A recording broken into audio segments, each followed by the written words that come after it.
Aria pushed the doctor aside, seized the electrode pads, and pressed them against Nathaniel's chest. "Dr. Everly Hawthorne, please. He's gone," Dr. Williams said in a grieving tone. Disregarding his words, Aria persisted. However, as the device proved ineffective, she transitioned to performing manual chest compressions, placing the heel of her hand on Nathaniel's chest and pressing firmly, drawing practiced breaths as she counted. 1, 2, 3. Pacing her compressions in accordance with proper CPR procedure.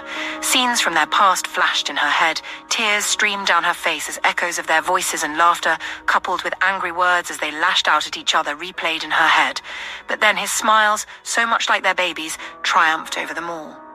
She remembered the first time he'd loved her, when he told her she'd ruined him for other women. Then she remembered when she discovered she was pregnant and the day she had her twins. Her heart ached at the cruel fate trying to snatch him away from her, away from their children, just when they were finally together. "Nathan, please, don't do this. Don't make me live without you again. Don't do this to me," she pleaded in a shaky voice as she continued compressing his chest. Then her plea turned to anger. Anger at him and the unfairness of it all. She hit him hard on the chest, compressing even harder, no longer scared that she might hurt him. "You promised to fight, damn it, fight. You promised me forever. Don't you dare leave me now so soon. Nathaniel Hawthorne, you coward. Get up. I swear to God I will find you in every realm, every hell, in all the 7 heavens, and make your life a living hell.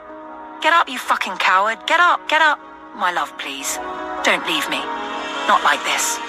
Her anger transitioned into a broken plea, her shoulders shaking as she cried, the realization dawning that he was truly gone. A sudden gasp pierced the air as the heart monitor picked up. For a moment, no one moved, and then they all seemed to rush at once to resume their duties. "He's back," one of the medical personnel said in awe, and started to announce the heart rhythms as his heart started to normalize. The heart monitor recorded as Nathaniel's heartbeat grew stronger and stronger still with each moment. Aria had frozen in place. Even she was in shock. Nathaniel had been clinically dead for close to 2 minutes, but now he was back. A burst of triumphant laughter escaped her lips, her eyes darting in their sockets as she scanned the digital display of his vitals. Seeing truly that he was normalizing, she sank to her knees, her entire body trembling as she cried brokenly. Andrew knelt beside her, drawing her shaking body into a tight hug, letting her cry her heart out. Nathaniel didn't die. Her Nathan was back. "Thank you, Doctor. Thank you for not giving up," Andrew murmured. Dr. Williams gingerly approached the two and knelt in front of them, waiting until Aria met his gaze. "I bless the day I met you, Dr. Hawthorne. You've just performed a miracle," he said, his voice filled with awe and gratitude. "You brought him back," he whispered with profound emotion, then burst into tears, covering his face with both hands. "I saw him born.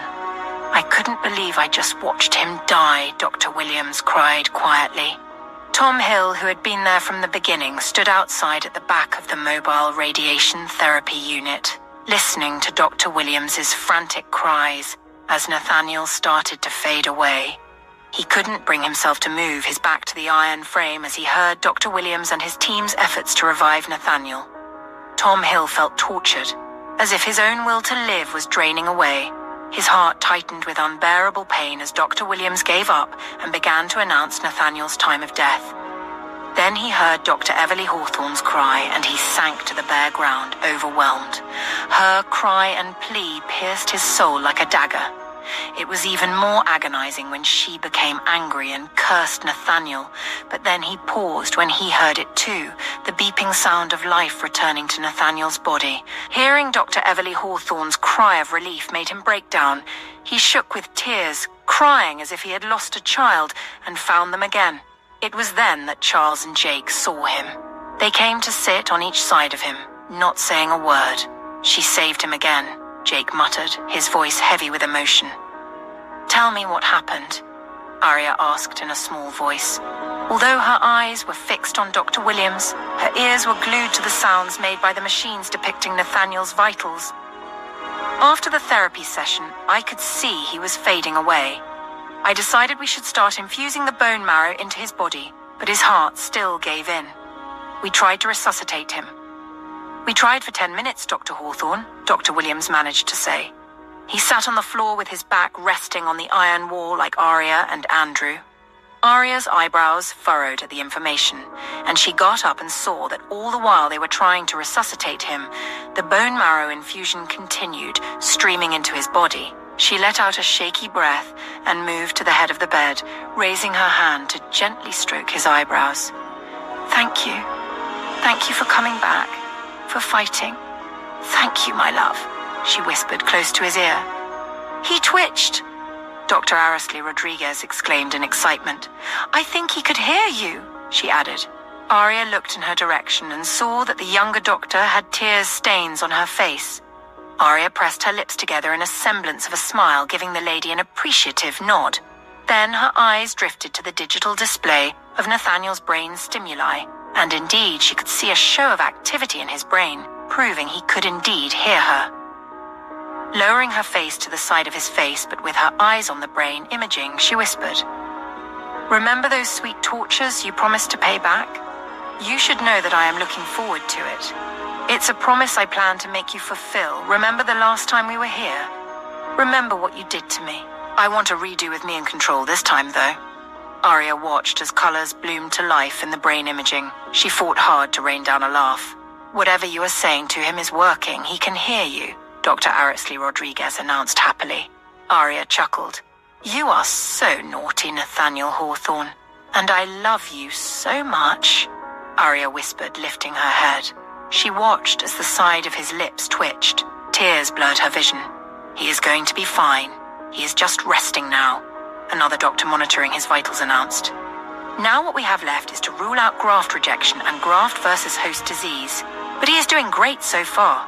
We will move him back into the atrium after the transplant, Dr. Williams said. Aria nodded, sensing eyes on her, her gaze shifting from the digital imaging of Nathaniel's vitals to each of the faces standing around in position in the mobile unit.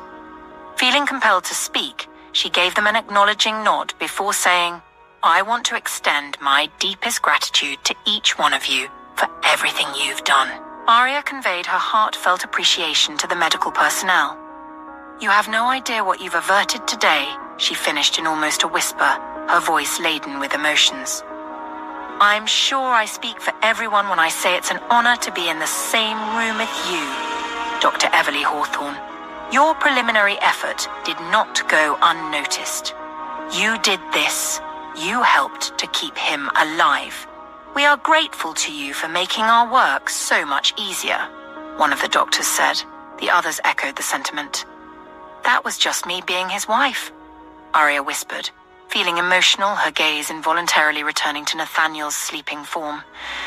You have no idea what he means to me, she muttered under her breath. A gentle knock came from the entrance door, and Charles peered in, meeting Aria's gaze. The boys want news about their dad, madam, he said. Aria nodded. Yes, thank you, Charles, she replied. However, the thought of leaving that room terrified her, but she knew she had to so as not to give Dr. Williams and his team the idea that she didn't trust them with Nathan.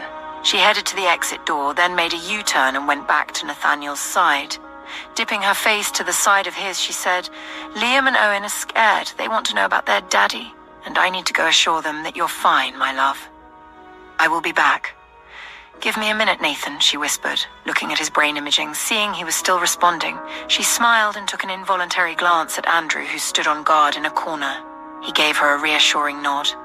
Aria then left.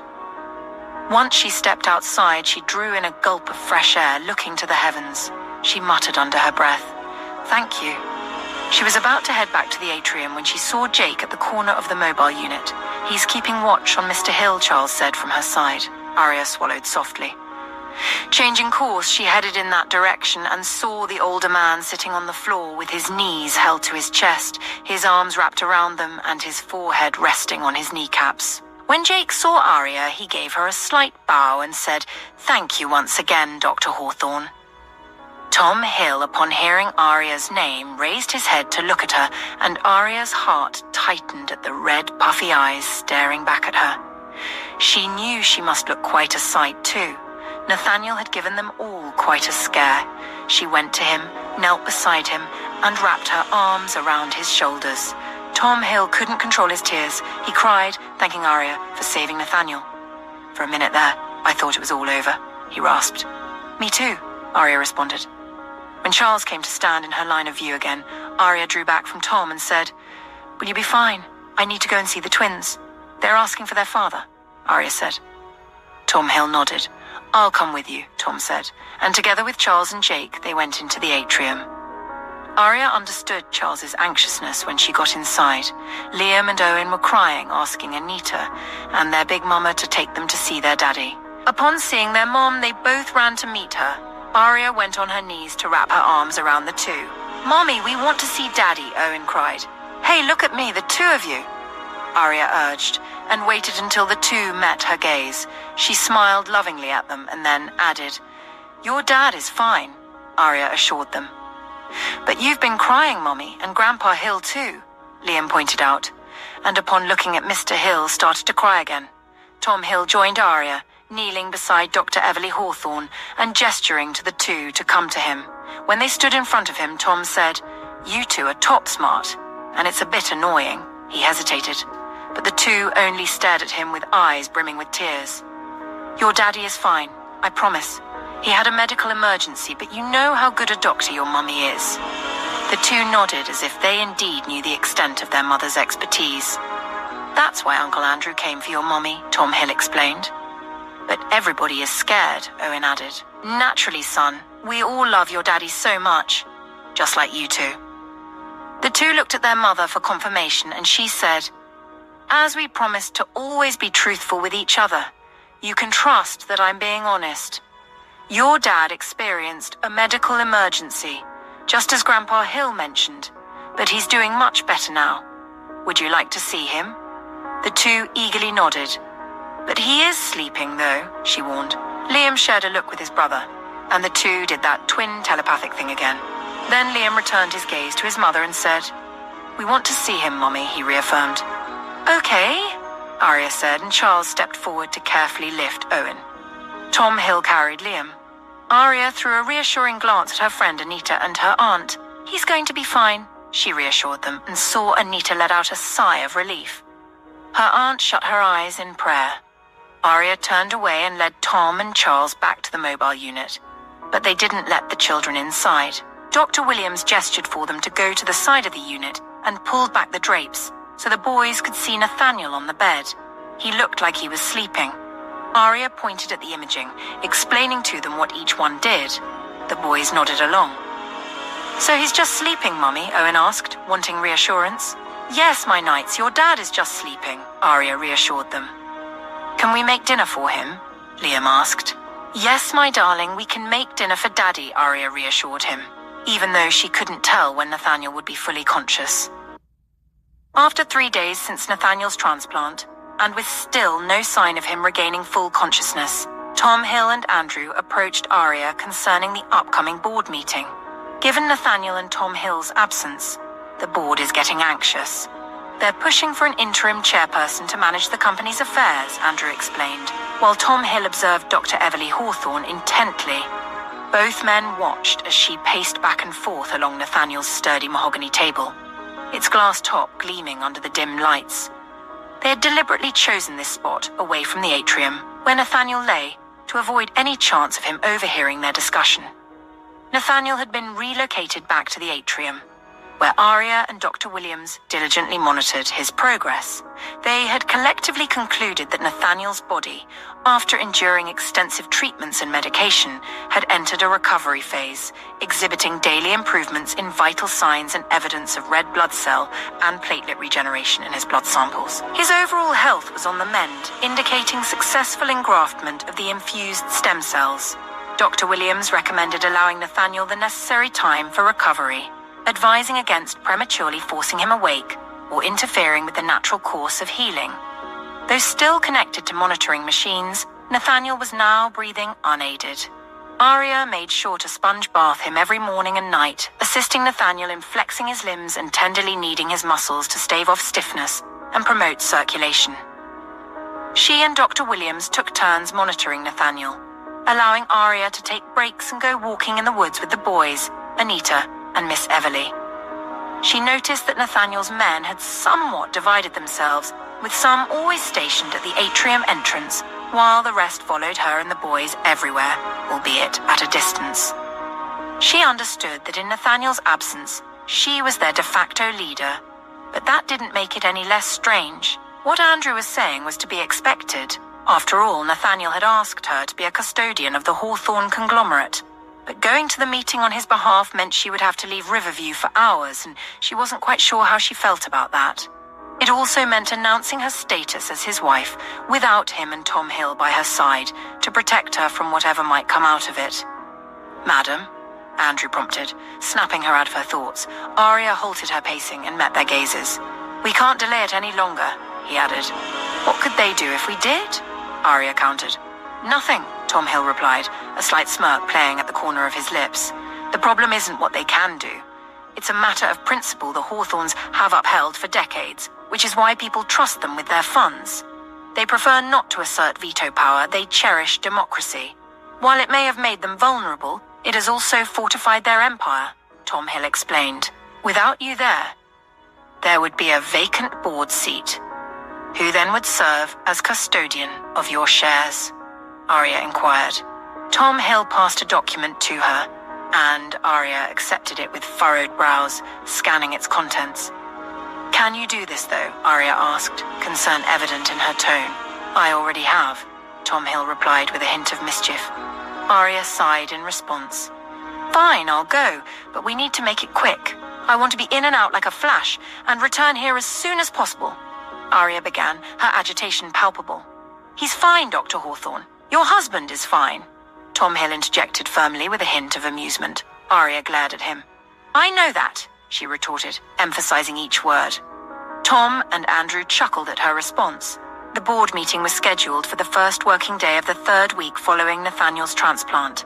Accompanied by Andrew, Jake, and 4 other guards, she was flown from Riverview to Upper East Side to Nathaniel's house on the morning of the meeting. She wasn't surprised to find that Tom Hill had arranged for a skirt suit to be brought to the house, complete with matching shoes and purse.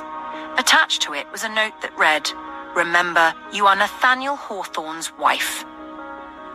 Aria rolled her eyes in exasperation, but she understood his intent. The skirt suit was crafted from a rich fabric that carried a subtle, sophisticated scent of high fashion couture. Its smooth, velvety texture felt divine against her palm. The color was a darker shade of pearl, and the buttons were made of pure pearls. Before donning it, Aria styled her hair into a professional look, neatly tucking it to reveal her beautiful face. She then wore a short-sleeved silk shirt underneath the suit, along with the matching shoes. Standing before the mirror, she couldn't help but feel like the epitome of wealth and chic, exuding a royal regality that made her grin. "You are such a fraud," she muttered, making a comical face before grabbing her purse and heading out. As she opened the bedroom door, she found Andrew standing there, also dressed in a black suit with dark shades tucked into his breast pocket. He looked like the quintessential bodyguard cliché, prompting her to stifle a laugh. "Jewelry," he said simply. "What?" Aria asked, bemused. "Mr. Hill said to remind you to wear jewelry," he explained. "Really? Nobody cares about that, it's just a meeting." Aria protested. Andrew nodded. "They do," he countered. "Damn it," Aria muttered, grumbling as she walked back inside, unaware of the amused smirk on Andrew's face. Right from the moment Aria entered Nathaniel's room, she felt a strange sensation being there without him. His scent lingered subtly in the expansive space, intensifying her longing for his presence. She avoided looking at his bed and the adjoining door, as memories flooded her mind, accompanied by his peculiar baritone, tormenting and teasing her. Despite the melancholy, a smile curved her lips. Walking back into the walk-in closet, she gravitated towards the side he had brought out the jewelry chest on their wedding day, allowing the memory to guide her as she opened the box. She took a minute just staring at the treasures, searching for something simple to wear, but there was nothing in there that fit that specification. "Madam," Aria heard Andrew call and cursed under her breath. Noting her suit already had pearls, she decided to take a pearl necklace, a matching wristwatch, and earrings. She quickly wore them and put the box back, hurrying out of the closet. Before getting to the door, she went back to ensure the wall panel had shut just like it should before heading out. When she opened the door, Andrew nodded in approval. Mrs. Jonas packed food for her, and a maid hurried after her to the jeep parked just in front of the house. A few minutes later, they arrived in front of the Hawthornes' head office. Aria could feel her stomach in knots. She wished she could have a moment to collect herself, but Andrew didn't give her the chance. He opened the back door and stepped aside for her to exit the car. She glowered at him, but Andrew fought down a laugh. Aria had no choice but to exit the car. "I should have thought very carefully about this before I said yes to being his wife," Aria grumbled as Andrew and Jake flanked her while they strolled through the entrance doors to the lobby. Aria understood the importance of her appearance when all eyes turned in her direction. The ladies at the reception quickly stood up as she walked past. "Who is that?" she heard someone whisper. "I don't know, but she looks familiar." Another voice whispered. "These are the boss's guards, though. She must be very important." Another voice interjected. Andrew walked a bit ahead when they were close to the elevator, and another guard immediately took his position to Aria's right. Andrew pressed the elevator key to the topmost floor just as Aria and Jake entered the elevator. The 4 other men took the second elevator. By the time the 3 got to the boardroom door, the other 4 guards had joined them. Aria was mighty glad the entire door pane was made of wood and not glass, allowing her to take a deep, calming breath. This time, Andrew did let her take a minute to compose herself. He waited for her signal that she was ready before pushing the door open. Aria felt a pang of fear when she saw 6 men and a woman in impeccable suits stand up upon seeing her. Only one woman remained seated. It was Miss Julia Davies. At least 2 extra men and women stood behind each board member, making the room a tad crowded.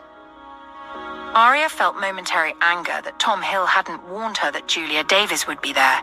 But then she recalled that Tom Hill had bought John Davies' shares, and thus need not mention her because she was not supposed to be there. She then wondered in what capacity the other woman was there, and remembered that Nathaniel had yet to announce his marriage to her. Julia Davies still believed herself to be Nathaniel Hawthorne's fiancée, which meant both Tom and Nathaniel had put her in quite a hot mess. But then the irony of it hit her. Although she was never a malicious person, she couldn't help but find the humor in the situation. "What are you doing here? Where is Nathaniel?" Julia Davies asked. Aria took a glance at Andrew and saw that the hulky man had donned black sunglasses and was wearing an inscrutable expression now. She wanted so much to stomp on his foot, but thought that would be both unladylike and childish. Plastering a smile, she made sure her eyes darted about the room, making eye contact with each and every board member as she said, "Good morning, everyone. I'm sorry I was a minute late. Hello, Miss Davies. If you don't mind, allow me to get to my seat before we start with the questions," Aria replied in a calm, authoritative tone, thinking of how best to mimic Nathaniel. "Get to your seat. Get to your seat. What the hell is this woman doing?" Julia yelled in anger. "Miss Davies, please do not disrupt the meeting or you will be escorted out," Jake said in a firm, no-nonsense tone. Julia gaped at him in evident shock. Well, she is right to be outraged. We were all expecting to see Nathaniel Hawthorne. Not. "Who are you, madam?" A man spoke up, giving Aria a bemused look, echoes of murmuring starting in the room. "Madam? Did you just call her Madame, Mr. Gray? This is Nathaniel's bloody caregiver. How does this imposter have the temerity to show up here?" Julia Davies ranted. "A caregiver?" Someone repeated and the murmuring grew louder. "Can somebody explain what is going on here, please?" Another elderly man snapped. Aria cleared her throat, now standing in front of the chairman's seat at the head of the round table. The noise ceased. Aria made sure her smile didn't falter. "Please let me start by introducing myself," Aria said, and deliberately placed her hands over the table to display her wedding ring as she said, "I'm Dr. Mrs. Aria Everly Hawthorne." Julia Davies blanched and seemed stunned for a moment, but before she could recover, Aria added, "My husband just underwent the last stage of his surgery and is recuperating. We understand there's a rumor you were concerned about, and my husband asked me to represent him in easing your worries. So, if you have questions, ask, and I shall reply as best as I can." Julia Davies couldn't quite believe her ears. Nathaniel Hawthorne is married. No, No, that can't be. He would never do any such thing. Nathaniel is not such a coward that he would not bother to break off their engagement before doing a thing like that. But then she remembered she had broken the engagement. She had told him they should take a break. Had Nathaniel taken that to mean they were no longer together? But when she last spoke to him, he had sounded like he always did, and also agreed to her mention of helping to straighten his house staff after they married, and he hadn't countered her. This woman must be lying. But Andrew, Nathaniel's head of security, and Jake, one of Nathaniel's top security guards, were here with her. Does that mean it is true? You lying bitch, Julia Davies retorted as she faced Aria. Where is Nathaniel? What have you done to him? Did you make him pliant to steal his money? Do you think you can do this unchallenged? Julia Davies ranted. I'm sorry, this is quite strange. Nathaniel should have called us to warn us ahead. I'm afraid, Dr. Hawthorne, I am with Miss Davies here. We are going to need proof, one of the shareholders said with furrowed brows. Aria looked at Andrew, who immediately opened a folder Jake passed to him and started to distribute it around the table. Julia Davies looked frantic, wondering what was in the documents Andrew was sharing. Rushing to grab the stapled documents, she hurriedly scanned them and saw it was a power of attorney given to Aria to act on Nathaniel's behalf. Attached with proof of their marriage certificate, which she noted was recent, her heart constricted with unbearable pain. The other documents attached were also another power of attorney from Tom Hill, making Nathaniel's caregiver the custodian of his shares. And the fourth document showed the share distribution of the Hawthornes, showing Nathaniel having 25%, Aria Everly Hawthorne having 15%, and someone named Liam Hawthorne and Owen Hawthorne having 5 shares each. I'm sorry, could you clarify the share distribution? It appears that the Hawthornes hold a total of 50% shares, with Tom Hill holding 10%, which seems incorrect. This suggests that a shareholder has relinquished their shares. Furthermore, all shareholders are represented here, with you representing Nathaniel and Tom Hill. Additionally, could you please provide information on Mr. Liam and Mr. Owen Hawthorne? Mr. Gray inquired. Aria, who hadn't seen the documents Andrew passed but knew Tom Hill had indeed bought out a shareholder, said, Yes, Mr. Gray, a shareholder has indeed relinquished their shares, and that is a matter I would prefer my husband to handle when he is strong enough to resume his duties. And Mr. Liam and Mr. Owen are Nathaniel's twin boys. My children, Aria announced. A hush fell all over the boardroom. Wow, one shareholder said as he sat down. I know the Hawthornes are notorious for keeping their private lives quiet, but this is important information we should have. And having said that, congratulations, Mrs. Hawthorne, the man said. It's Dr. Everly Hawthorne, Mr. Brown. Andrew spoke for the first time, drawing attention to him. The man nodded. My apologies, Doctor, Mr. Brown quickly said. Julia Davies felt like she had entered a horror film, where a composed, tranquil adversary repeatedly plunged a knife into her stomach, leaving her guts exposed. The news that Nathaniel didn't only marry the bitch, but fathered children by her was tearing her inside out. No wonder the bitch had been smug and acting untouchable, because she knew she had Nathaniel's children, an ace card she must have used to make him marry her. Of course that was it. She must have thrust her bastard children on Nathaniel, forcing him to marry her, knowing he was sick and would accept the very idea of having his family name go on. Why the hell hadn't she thought of that? She could have easily gotten pregnant by Nathaniel and had the brat looked after by nannies, except she really hated the thought of children.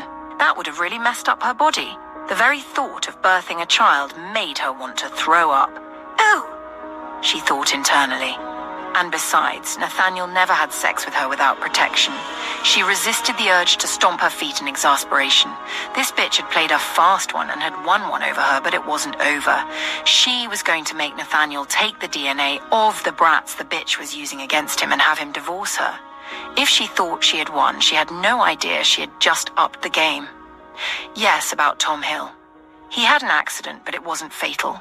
He's been bedridden and with family, and as of yesterday, we got the information that he is doing fine, Julia heard Nathaniel's caregiver announce.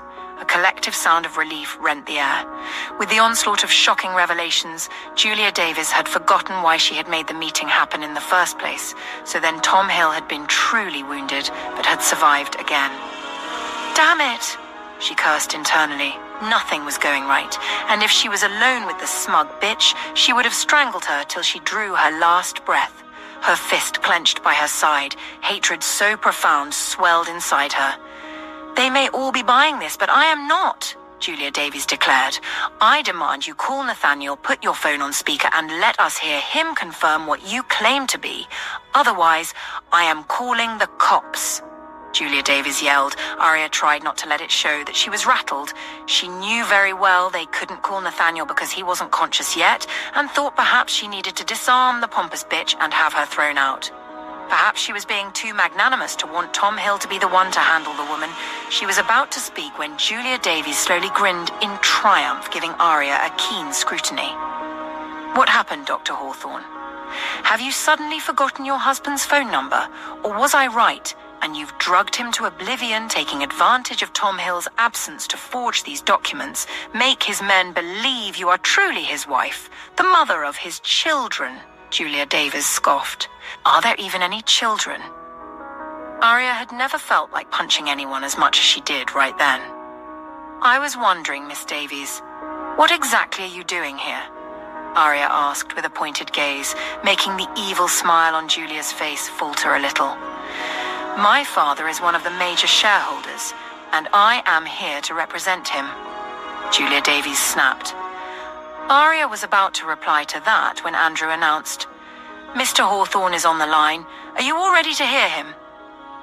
Everyone turned in Andrew's direction, and Aria had never hated the dark shade Andrew had on as much as she did at that moment, and the man's regular bland face was making her want to hit something because she couldn't tell whether he was bluffing or not.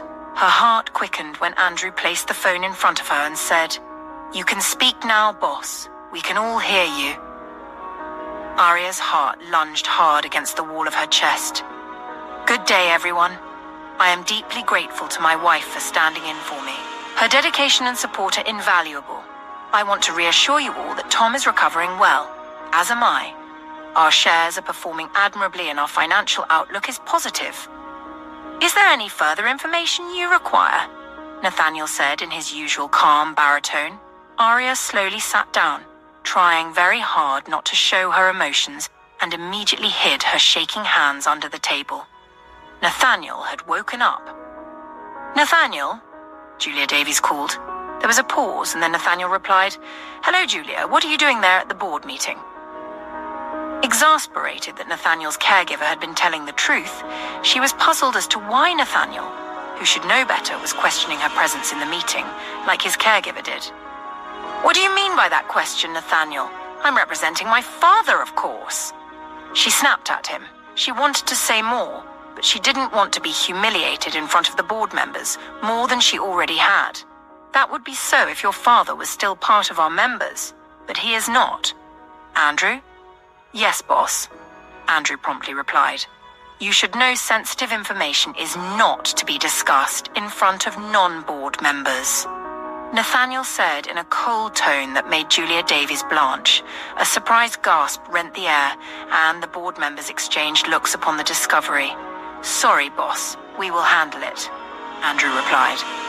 Madam, you need to leave, Jake addressed Julia Davies even before Nathaniel and Andrew were done talking.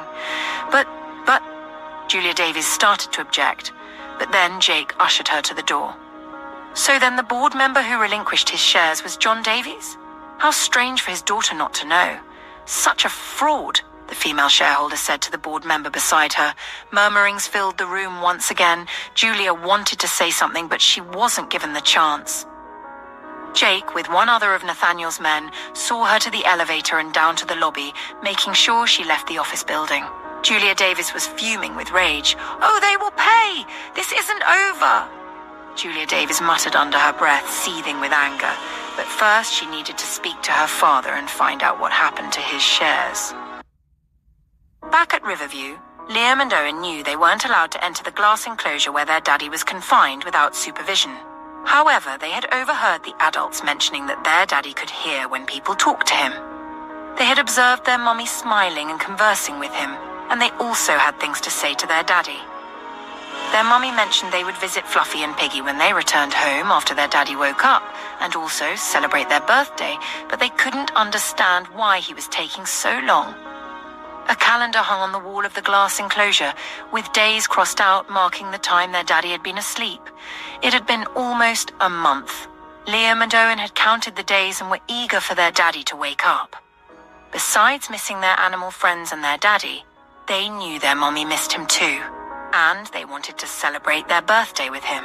Owen and Liam decided to sneak into the glass enclosure when the adults weren't looking and ask their daddy to wake up. They knew it wouldn't be easy, unlike back home in Alaska, where they had more freedom. Here their uncles shadowed them closely. Grandpa Hill said it was because they were Hawthorns and might be targeted by bad people. Despite their mummy teaching them some self-defense techniques, Grandpa Hill didn't think it was enough. The two boys had attempted to find a way to be alone with their daddy, but his men were always present. Their opportunity came when Uncle Andrew and Uncle Jake escorted their mummy to an important meeting for their daddy. With their mummy gone, Aunt Anita was supposed to look after their daddy, while they were to be with Big Mama for a swim, with Uncle Charles keeping watch. Uncle Charles had been teaching them how to swim, and they had improved. After spending a few hours by the lake, when Uncle Charles was distracted by another guard, Liam exchanged a glance with Owen, and the two nodded. "Big Mama, I'd like to go lie down," Liam said softly. "Oh, are you okay, honey?" "What's wrong?" Miss Everly replied, concerned. "I'm fine. I just want to lie down for a bit. You can stay here, I'll come back," Liam said, quickly getting up to hug his grandaunt.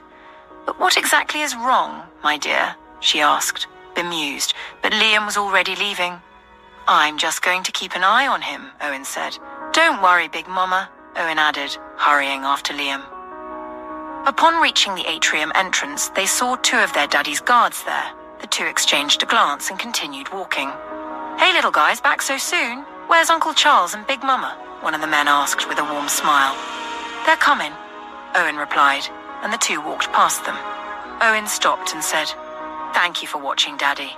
The men beamed at the two. "It's nothing, buddy. You are welcome," the man replied. The boys nodded, waved, and hurried inside the decontamination chamber to the atrium.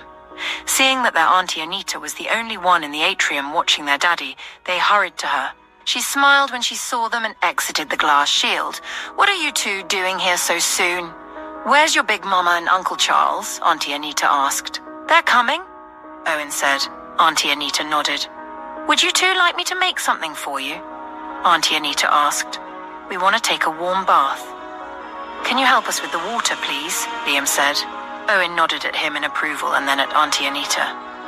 "Of course," she said, and walked ahead of them to the bathroom door, but once she entered, the boys locked her in. "Hey, boys, what are you doing?" Auntie Anita called out in bemusement. "We're sorry, Aunt Anita," they said loudly for her to hear, and then shared a look. "Just give us a minute, okay?" Owen said, and the two hurried inside the glass shield. Owen pushed a chair close to their daddy's bed and helped Liam climb up to one side. Then he moved the chair to the other side and got onto the bed on his own. With a sigh, the two stared at their daddy's ashen face. "Daddy, it's me, Liam," Liam said, giving his brother a sideways glance, nudging him to speak too. "And me, Owen," Owen chimed in. "We're going to be in trouble because we tricked everyone. They might take us to jail." "But we miss you, Daddy, and we want to go home," Liam said. "We ain't saying we don't like it here." "It's just not the same without you," Owen quickly amended. "And we told Mummy we want to wait for you to celebrate our birthday," Liam added.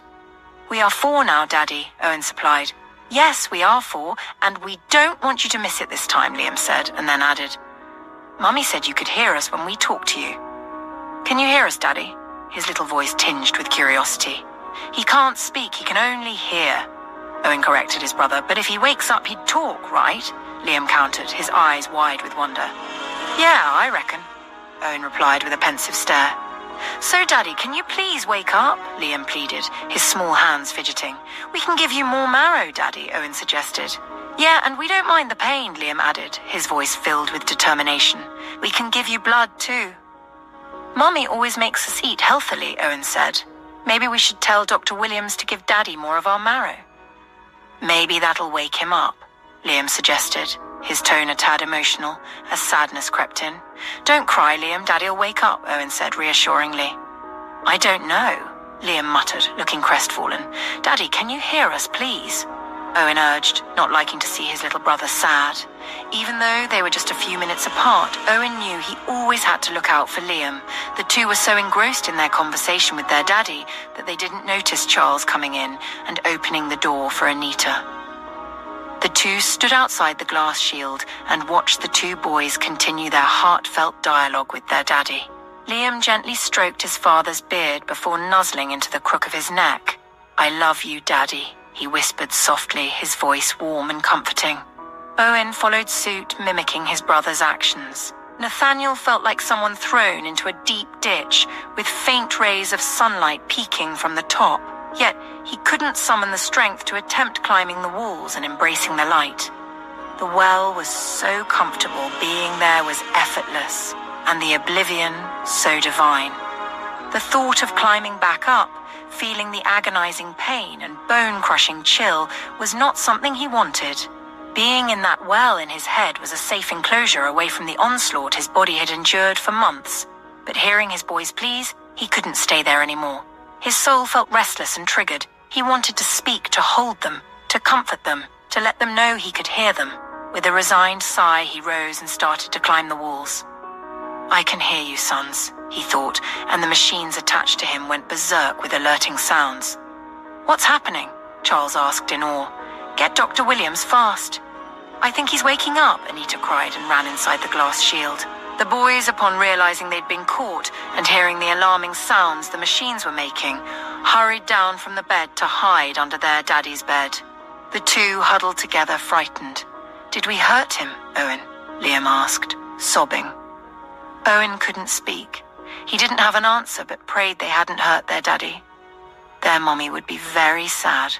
The thought of hurting their daddy and making their mommy sad made him start to cry too. Tom Hill rushed into the atrium with Dr. Williams. The first thing he noticed was the little boys under Nathaniel's bed. A profound fear gripped him. He prayed the boys hadn't done anything to hinder their father's healing, but his heart broke for the two, seeing how they held on to each other under the bed. While Dr. Williams and Anita figured out what was happening, Tom Hill knelt by the other side of the hospital bed. "Hey, you two, come to your grandpa," Tom Hill urged. "Are you going to take us to jail? Did we hurt our daddy?" Owen asked, his voice trembling with fear. "We just wanted to talk to him, Grandpa Hill," Liam said, sobbing quietly. "Jail? Come now, you've got to trust me a little," Tom Hill replied. "No, you didn't hurt your daddy," Dr. Williams answered from behind Tom Hill. "You woke him up," the older man said with a chuckle. Tom Hill's heart constricted with emotion at the announcement. "Daddy has woken up?" Liam asked in a bewildered tone. A deep grunt from the bed prompted the two boys to come out from under the bed. Tom Hill drew them into a hug and lifted them up so they could look at their father. "Daddy?" Owen called out hesitantly. "Daddy, we're sorry." "We didn't mean to hurt you," Owen quickly added. Nathaniel blinked. Dr. Williams quickly turned off the overhead light, leaving the floor lamp on, casting the room into a dim glow. Nathaniel cleared his throat, and Anita gave him some water to drink once the head of the bed had been raised. "Bring them," Nathaniel rasped, his voice low and unusually deep. Tom Hill gingerly placed the boys on each side of their father and stood back as the three held on to each other. "I love you too, Liam, and you too, Owen." "And no, you didn't hurt me," Nathaniel managed to say. Tom Hill felt his eyes blur with tears. Nobody spoke, allowing the three to have a moment. After a short while, during which the boys were still holding on to him, Nathaniel asked, "Where is she? Where is my wife?" While Tom Hill quickly filled Nathaniel in about the board meeting, Nathaniel couldn't help but notice a few things.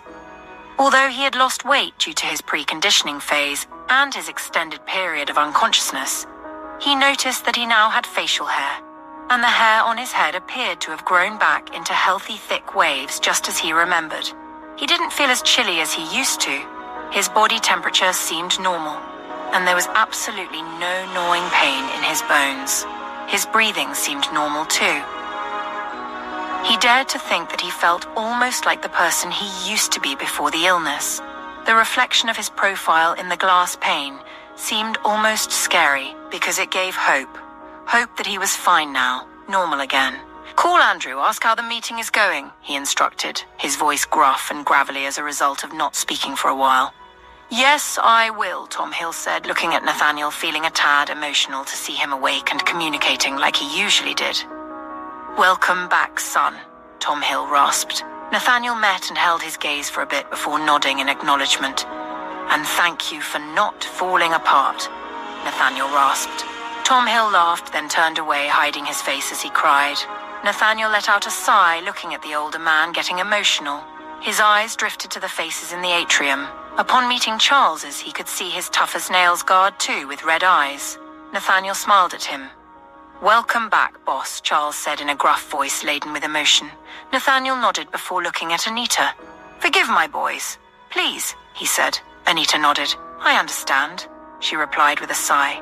Nathaniel pressed kisses on each of his son's hair, noting how the two clung to his side, as if they were afraid he would slip away again. "Thank you, Dr. Williams. I truly appreciate your devotion," Nathaniel said as he met the older man's gaze. Dr. Williams nodded in acknowledgement. "I think Dr. Everly Hawthorne deserves more of that gratitude. She helped us keep you alive," Dr. Williams replied. Nathaniel nodded and muttered, "I know." At the board meeting, following Nathaniel's surprise call, the atmosphere became more welcoming. Yet Aria couldn't overlook the visible discontent among some members regarding the recent developments. Nathaniel's sudden airs meant the chairman's position wouldn't be vacant anytime soon. 3 board members departed after Nathaniel's call, while the others remained to acquaint themselves with Aria, the newest addition to the board. 2 members requested to see pictures of Mr. Liam Hawthorne and Owen Hawthorne, but Aria noticed Andrew shaking his head disapprovingly. When she struggled to respond, Andrew intervened, saying, "I'm sorry, madam, but the boss awaits," his voice commanding attention, eliciting disappointed murmurs. Aria expressed gratitude for the members' acceptance, and Andrew escorted her out of the boardroom, with Jake providing protection from behind. Meanwhile, Julia Davies waited in her car outside the Hawthorne headquarters with her driver. She attempted to reach her father but couldn't get through. Calling his secretary, she was surprised when a male voice answered instead of Georgia. "Hello, you've reached Mr. John Davies's office. How may I assist you?" the unfamiliar voice greeted. Frowning, Julia inquired, "Who are you? What happened to Georgia?" "I'm sorry, whom am I speaking with?" the voice responded, slightly irritated. "This is your boss's daughter." "What happened to Georgia?" Julia snapped, annoyed by the man's tone. Realizing his mistake, the man quickly explained, "My apologies, Miss Davies. I'm Mr. Davies's new assistant. Miss Georgia and Mr. Davies are in the Maldives on vacation." Vacation? Why is my father vacationing with his assistant?" Julia exclaimed through clenched teeth. I don't have an answer to that, madam," the assistant replied, with noticeable awkward pauses. "Men are so foolish," Julia growled. "Does he at least call the office?" "Yes, madam," he promptly confirmed. "Good. When he calls, tell him it's a matter of life and death and to contact me immediately," Julia instructed, before ending the call. As she did, she spotted Andrew, Jake, and 3 of Nathaniel's guards escorting Nathaniel's caregiver out of the building.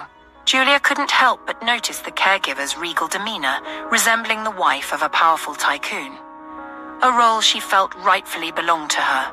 Without hesitation, she dialed her photographer, and Sean answered on the second ring. "How quickly can you arrange your men for a job in Manhattan?" Julia inquired. "Well, good morning to you too, love. What do you need my men for, if I may ask?" Sean replied. "I need to teach someone a lesson, quickly," Julia stated. "What's the order?" Sean asked. "No, tell them to call me on their way to me." "I will give the order," Julia instructed. "Careful, Cupcake, we can't afford to draw too much attention," Sean warned. "Don't worry, I know what I'm doing," she reassured him before ending the call. As the jeeps carrying Nathaniel's caregiver moved, Julia instructed her driver, "Follow them." Shortly after, a call came in. "Madam," a male voice said, not offering more information. Julia immediately recognized the caller. "I'm sending you the coordinates and plate number of a jeep. I want you to orchestrate a fatal accident. I mean fatal," Julia emphasized. "Understood," the voice replied before the call ended. "You're going to look pretty smug on your deathbed, bitch," Julia murmured under her breath, consumed by seething rage. Inside the Ford Jeep ahead of Julia's, Andrew noticed they were being tailed just before receiving a call. He pressed a button on the phone attached to the dashboard and listened to the caller through his earpiece. "Hey," Andrew simply greeted. "There's a hit on your boss's wife," the voice whispered into his ear. "When?" Andrew asked. "Happening now," the voice confirmed before ending the call. Andrew looked at Jake, and without words exchanged, Jake retrieved 2 magnums from under his seat. "What's going on?" Aria asked from the back seat. Andrew met her gaze via the rearview mirror and said, "Drew," addressing the guard next to Aria. "Yes?" Drew responded. "There's a bulletproof vest in the back of the Jeep. Please ensure Dr. Hawthorne wears it immediately," Andrew ordered. After a brief pause, Drew sprang into action. To Aria, Andrew said, "Hold on tight, Doctor. We'll get you home." Aria swallowed hard. "Move away from the window, Mom, just in case," Jake advised. Aria quickly complied. Andrew ensured they took a busy route, but avoided traffic. However, upon reaching a quiet boulevard leading to Nathaniel's house at a T-junction, a Jeep collided forcefully with them on Aria's side. The impact was so severe that the door dented, jolting the car. The Jeep behind Andrew's vehicle also crashed into the one that hit them, causing it to stumble into a side ditch. Another truck approached from behind, aiming to push Andrew's Jeep into the ditch. Then, a gunfight erupted. Aria screamed, crouching low and covering her ears, but the Jeeps were bulletproof, and the bullets pounded against the glass panes like a hailstorm. Andrew could only wait until the gunfire ceased while ensuring the truck didn't push them into the ditch. He called for backup from the house, realizing they were trapped and fearing the attackers might target the fuel tank to explode the vehicle. They remained in a tug-of-war with the monster truck for about 5 minutes, Andrew struggling to hold on. Just when Andrew began to brace for impact, 3 black Jeeps approached at high speed. One rammed into the truck, causing it to tumble over, and more gunfire ensued. When it seemed their attackers were running out of ammunition, Andrew, much to Aria's dismay, got out of the vehicle and helped her out of the back seat, with Jake and Drew providing cover. Using themselves as shields, they guide Aria into another Jeep driven by Aiden. "Take her home," Andrew ordered. "But what if one of you needs a doctor?" Aria protested. Andrew gave her a widened gaze as if she'd gone mad. "We'll need more than a doctor if anything happens to you," Jake replied sternly, glaring at her. "Get inside, Doctor," he growled. Aria quickly obeyed their orders. The men attacking them seemed to realize they were facilitating her escape and grew desperate. Forming a human wall, they fired their guns, aiming at the Jeep Aria was in, forcing Andrew and Jake to use the car as a shield. "Fuck this," Aiden murmured, then yelled, "Get in!" Andrew and Jake scrambled into the back with Aria. Aiden pressed the accelerator and drove towards the men, hitting and clearing them off the road. He reversed and repeated the action for those he missed, leaving the asphalt stained with blood. After ensuring his colleagues got into the spare Jeeps, they moved together heading to the house. Aria noticed some of the men were wounded as they approached Nathaniel's house. The gate was lined with guards who promptly opened it for them to enter the compound. Upon reaching the front of the house, Andrew, Jake, Drew, and Aden escorted Aria out and up the stairs, shielding her. Suddenly, Aiden let out a painful growl and bent over, creating an opening. Andrew instinctively pushed Aria down and shielded her with his body, but a bullet had already slipped through, hitting her hard in the back. Aria cried out in pain as an excruciating sensation shot through her, causing her eyes to water.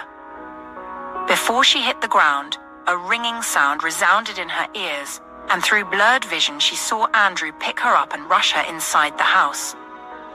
Another bullet struck Andrew in the back just before the doors closed behind them. The house was in a frenzy as the staff rushed to help Aria onto a couch. Aria had blanked out.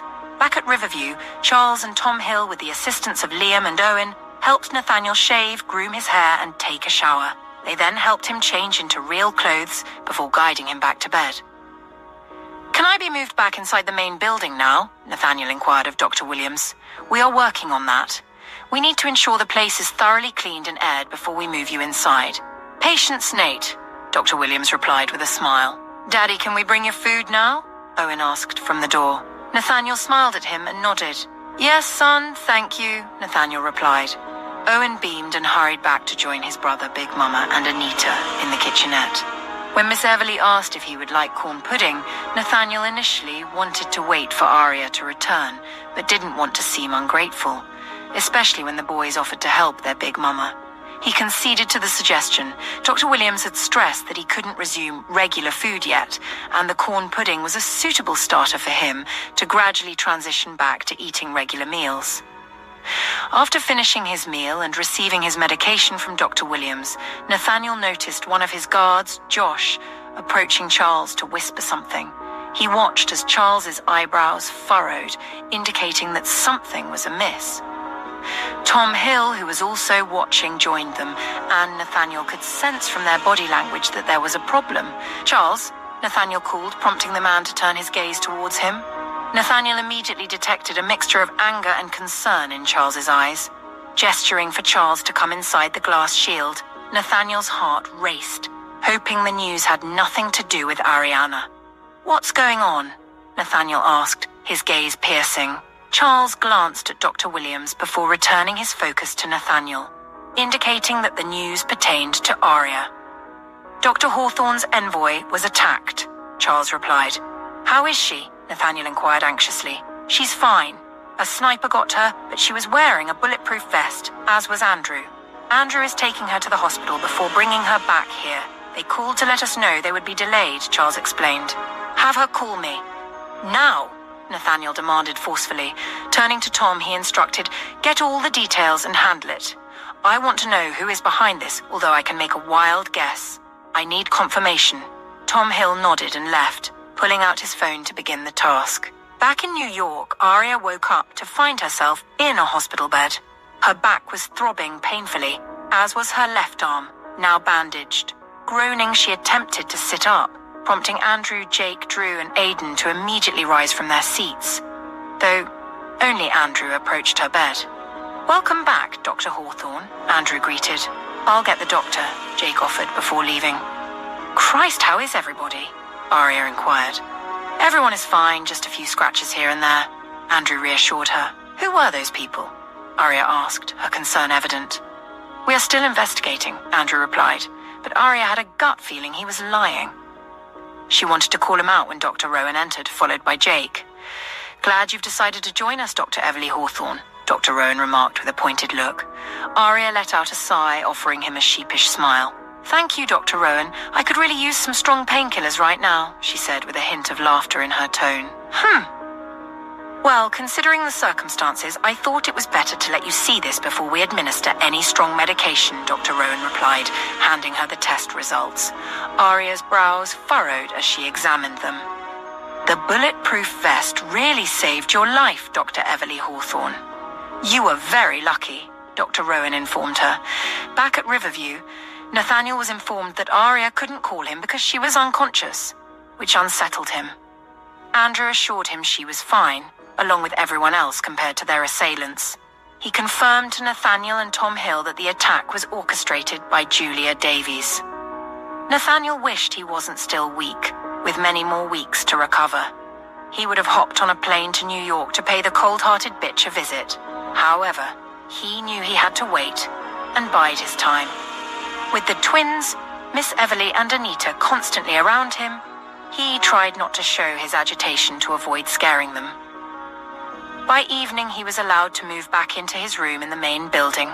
Feeling some semblance of normalcy, he found the bed big enough for the boys to lie with him. The twins played online games, which distracted them from incessantly asking why Mommy hadn't returned yet. However, nothing could distract Nathaniel. He was anxious and frightened at the thought of losing Aria after all they'd been through. He sat up again, burying his face in his hands. It was already 7 p.m., and she hadn't returned. About 2 hours later, he heard the noise of a craft overhead and tensed. The door to his room opened immediately, and Charles peered inside. "They're back, boss," he announced. Nathaniel nodded. "Thank you," he said simply, though he was far from calm. Much later, the door was pushed open, and Aria gingerly walked in. Nathaniel immediately noticed her left arm was bandaged, and she was walking with a grimace. She had changed into pajamas, and her hair was wet, which explained her delay. She must have gone to the decontamination chamber to get cleaned up and sterilized before seeing him. "Mommy!" the twins chorused upon seeing her, leaving their gamepads to rush and hug her. Nathaniel watched as she cringed in pain when they held on to her. "Mommy, what happened to you?" Owen asked with concern, touching her bandaged arm. "Did you break your arm, Mommy?" Liam asked eagerly. "I fell down, but I'm fine, okay," she reassured them, and they nodded. "Daddy woke up, Mommy. Are you mad at us?" Liam asked. "No, my knights. Why should I be mad at you?" she asked, her eyes shifting to Nathaniel. They stared at each other, and the mix of emotions in her eyes made Nathaniel's heart soar. Although wounded, she appeared fine, and he was just happy to have her back. "Boys, come, give Mummy and Daddy a few minutes, okay?" Charles suggested as he carried the two out, ignoring their protest. "Hey!" Nathaniel rasped softly. Tears blurred Aria's vision as she walked as fast as she could with her aching body to the bed, climbing on top of it to reach him. Nathaniel opened his arms and drew her into a tight hug. Aria groaned at the pain in her back, but when Nathaniel made to draw back, she didn't let him. She held on to him, her face nuzzling the corners of his neck. "Thank God you are fine," Nathaniel rasped as he pressed a kiss on her forehead, combing his fingers through her rich mane. "You came back to me," Aria whispered. "I'm sorry I scared you," he replied. I heard you, Ariana. I heard you crying. I had to fight. I'm sorry I made you cry." His voice was low and impassioned. "I'm just happy you are here with me," she whispered back. "Me too, baby," he replied, his voice deep and mellowed as he continued to caress her skull with his eyes shut. The two rubbed their skin against each other until Aria's lips brushed the corners of his, and she slowly kissed him. Nathaniel drew in a sharp breath as an onslaught of emotions invaded him with such intensity that his hold on her tightened. He felt desire, a hunger so profound he returned her kiss with ardent fervor, cradling her face until she straddled him. Still, he didn't stop as he urgently explored her mouth, his tongue in a passionate dance with hers as he tasted her so hungrily. When he paused to breathe, cupping her head and pressing his forehead to hers, he said, "I missed you." Aria couldn't help the tears streaming down her face as she whispered, "I miss you more. You have no idea how much I've missed you," she confessed. Nathaniel's heart swelled with emotions. "Babe, can we?" Nathaniel inquired in a low, deep voice. "I want inside you, Ariana," his hunger evident. "Not today," she replied with a shy smile. "That was the first thing Dr. Williams warned me against before I came in," she added with a giggle. "Damn it," he cursed softly, and Aria laughed. Nathaniel silenced her with another kiss. "I need to tell you something, Nathan," Aria whispered, her emotions evident, fresh tears streaming down her face. "What is it?" Nathaniel asked in a tensed tone, praying it wasn't bad news. He'd had enough of those for months now. "I'm pregnant," she whispered and started to shake as she cried, happiness surging through her so profoundly. "I'm carrying your child again, Nathan," she added. "What?" Nathaniel rasped in a shocked whisper as he drew back to look into her eyes. "Say that again, please," he urged with feeling. Aria let out a shaky breath. "You are going to be a dad again," she whispered emotionally. Earlier, when Dr. Rowan handed her the test results, she had been puzzled as to why he needed her to see them before giving her painkillers. Her heart raced as she contemplated what he might have found in her tests. Various scenarios racing through her mind, none of them promising. The last thing she expected was to discover she was pregnant. The boldly written results seemed to leap out at her, causing her heart to lunge against the wall of her chest. To say she was shocked was an understatement. She was stunned. "Is everything okay, madam?" Andrew asked, clearly noticing her shock. "Nothing out of the ordinary, I can assure you," Sebastian replied, though Aria couldn't help but notice the resigned note in his tone, as if he were finally accepting defeat. Was Nathaniel right? Was Sebastian Rowan interested in her? "It says I am," Aria began, but Sebastian finished the sentence for her. "She is 5 weeks pregnant, and Dr. Everly Hawthorne here, if my memory serves me correctly, is very particular about the medication administered to pregnant women. Hence why I delayed," he explained. "Pregnant?" Jake repeated before making a joyous sound. Andrew's lips stretched into a smile. "Congratulations, Doctor. I'm certain the boss would be quite happy to hear this news," he said. "Congratulations, madam," Drew interjected. "It's not only the boss who would be thrilled to hear the news," Jake chimed in. "Congratulations, Doctor," he added. Aria felt a tad shy that it was Sebastian who found out about her condition. The thought of another colleague imagining her being intimate with Nathaniel made her feel a bit awkward. It felt strange that a colleague would get a glimpse of her private life in this way. And as for Nathaniel's men, it was some kind of proof that even though Nathaniel was sick, they were still intimate. "Thank you, guys," she replied with a sheepish smile. "So then what pain reliever would you prefer?" Sebastian inquired, giving her a searching gaze, and for the first time, Aria noticed the peculiar way he looked into her eyes, almost with a sense of longing in their depth. "Acetaminophen, thank you, Dr. Rowan," Aria replied, giving him a grateful smile. He nodded, lowered his gaze, and left. After Dr. Rowan had given her the medication, he saw her to the car and helped her inside the Jeep. But before he closed the door, he said, "Take care of yourself, please. And if you need a friend, know that I am here, okay?" Aria nodded. "Okay," she responded with a warm smile. Aria couldn't help but cradle her stomach as soon as she settled back in the seat, even though her stomach was still flat.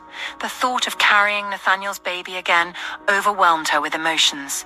The day that had started so terrifying was ending with a mix of blessings. She wanted so much to share the news with Nathaniel, a familiar feeling that made her eyes well up with tears, and the fact that this time she could tell him in person made tears overflow from her eyes. During the journey back to Nathaniel's house in the Upper East Side to board the craft returning to Riverview, Aria observed Andrew meticulously keeping track of their location and estimating the time remaining to reach Riverview. Though not certain, she suspected it was done for Nathaniel's sake, warming her heart to see his eagerness to ensure her safe return to him and their babies. Upon arrival in Riverview, Aria spotted Tom Hill and Charles waiting to receive them. She didn't miss the visible relief on Tom Hill's face as he saw her disembark from the craft. "Glad to see you back and in one piece, Dr. Hawthorne," Charles quipped. "Thank you, Charles," Aria replied with a tired sigh. "Welcome back, Doctor." "I heard the meeting was quite eventful," Tom Hill remarked, prompting Aria to roll her eyes, which only made him laugh. "I don't like surprises, Mr. Hill. I especially hate being shot at," Aria replied, matching his light mood. "My apologies, Doctor.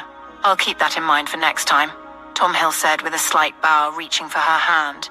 Charles chuckled. "Excuse me while I inform the boss you are back," Charles said and left. Tom Hill escorted Aria over the footbridge and towards the atrium. "Nathaniel and the boys are back in the main building," he informed her before she headed to the entrance of the atrium. "I better clean up then," she replied before inquiring, "How's Miss Bella?" Tom Hill smiled. "Watching her favorite soaps," he replied. Aria nodded.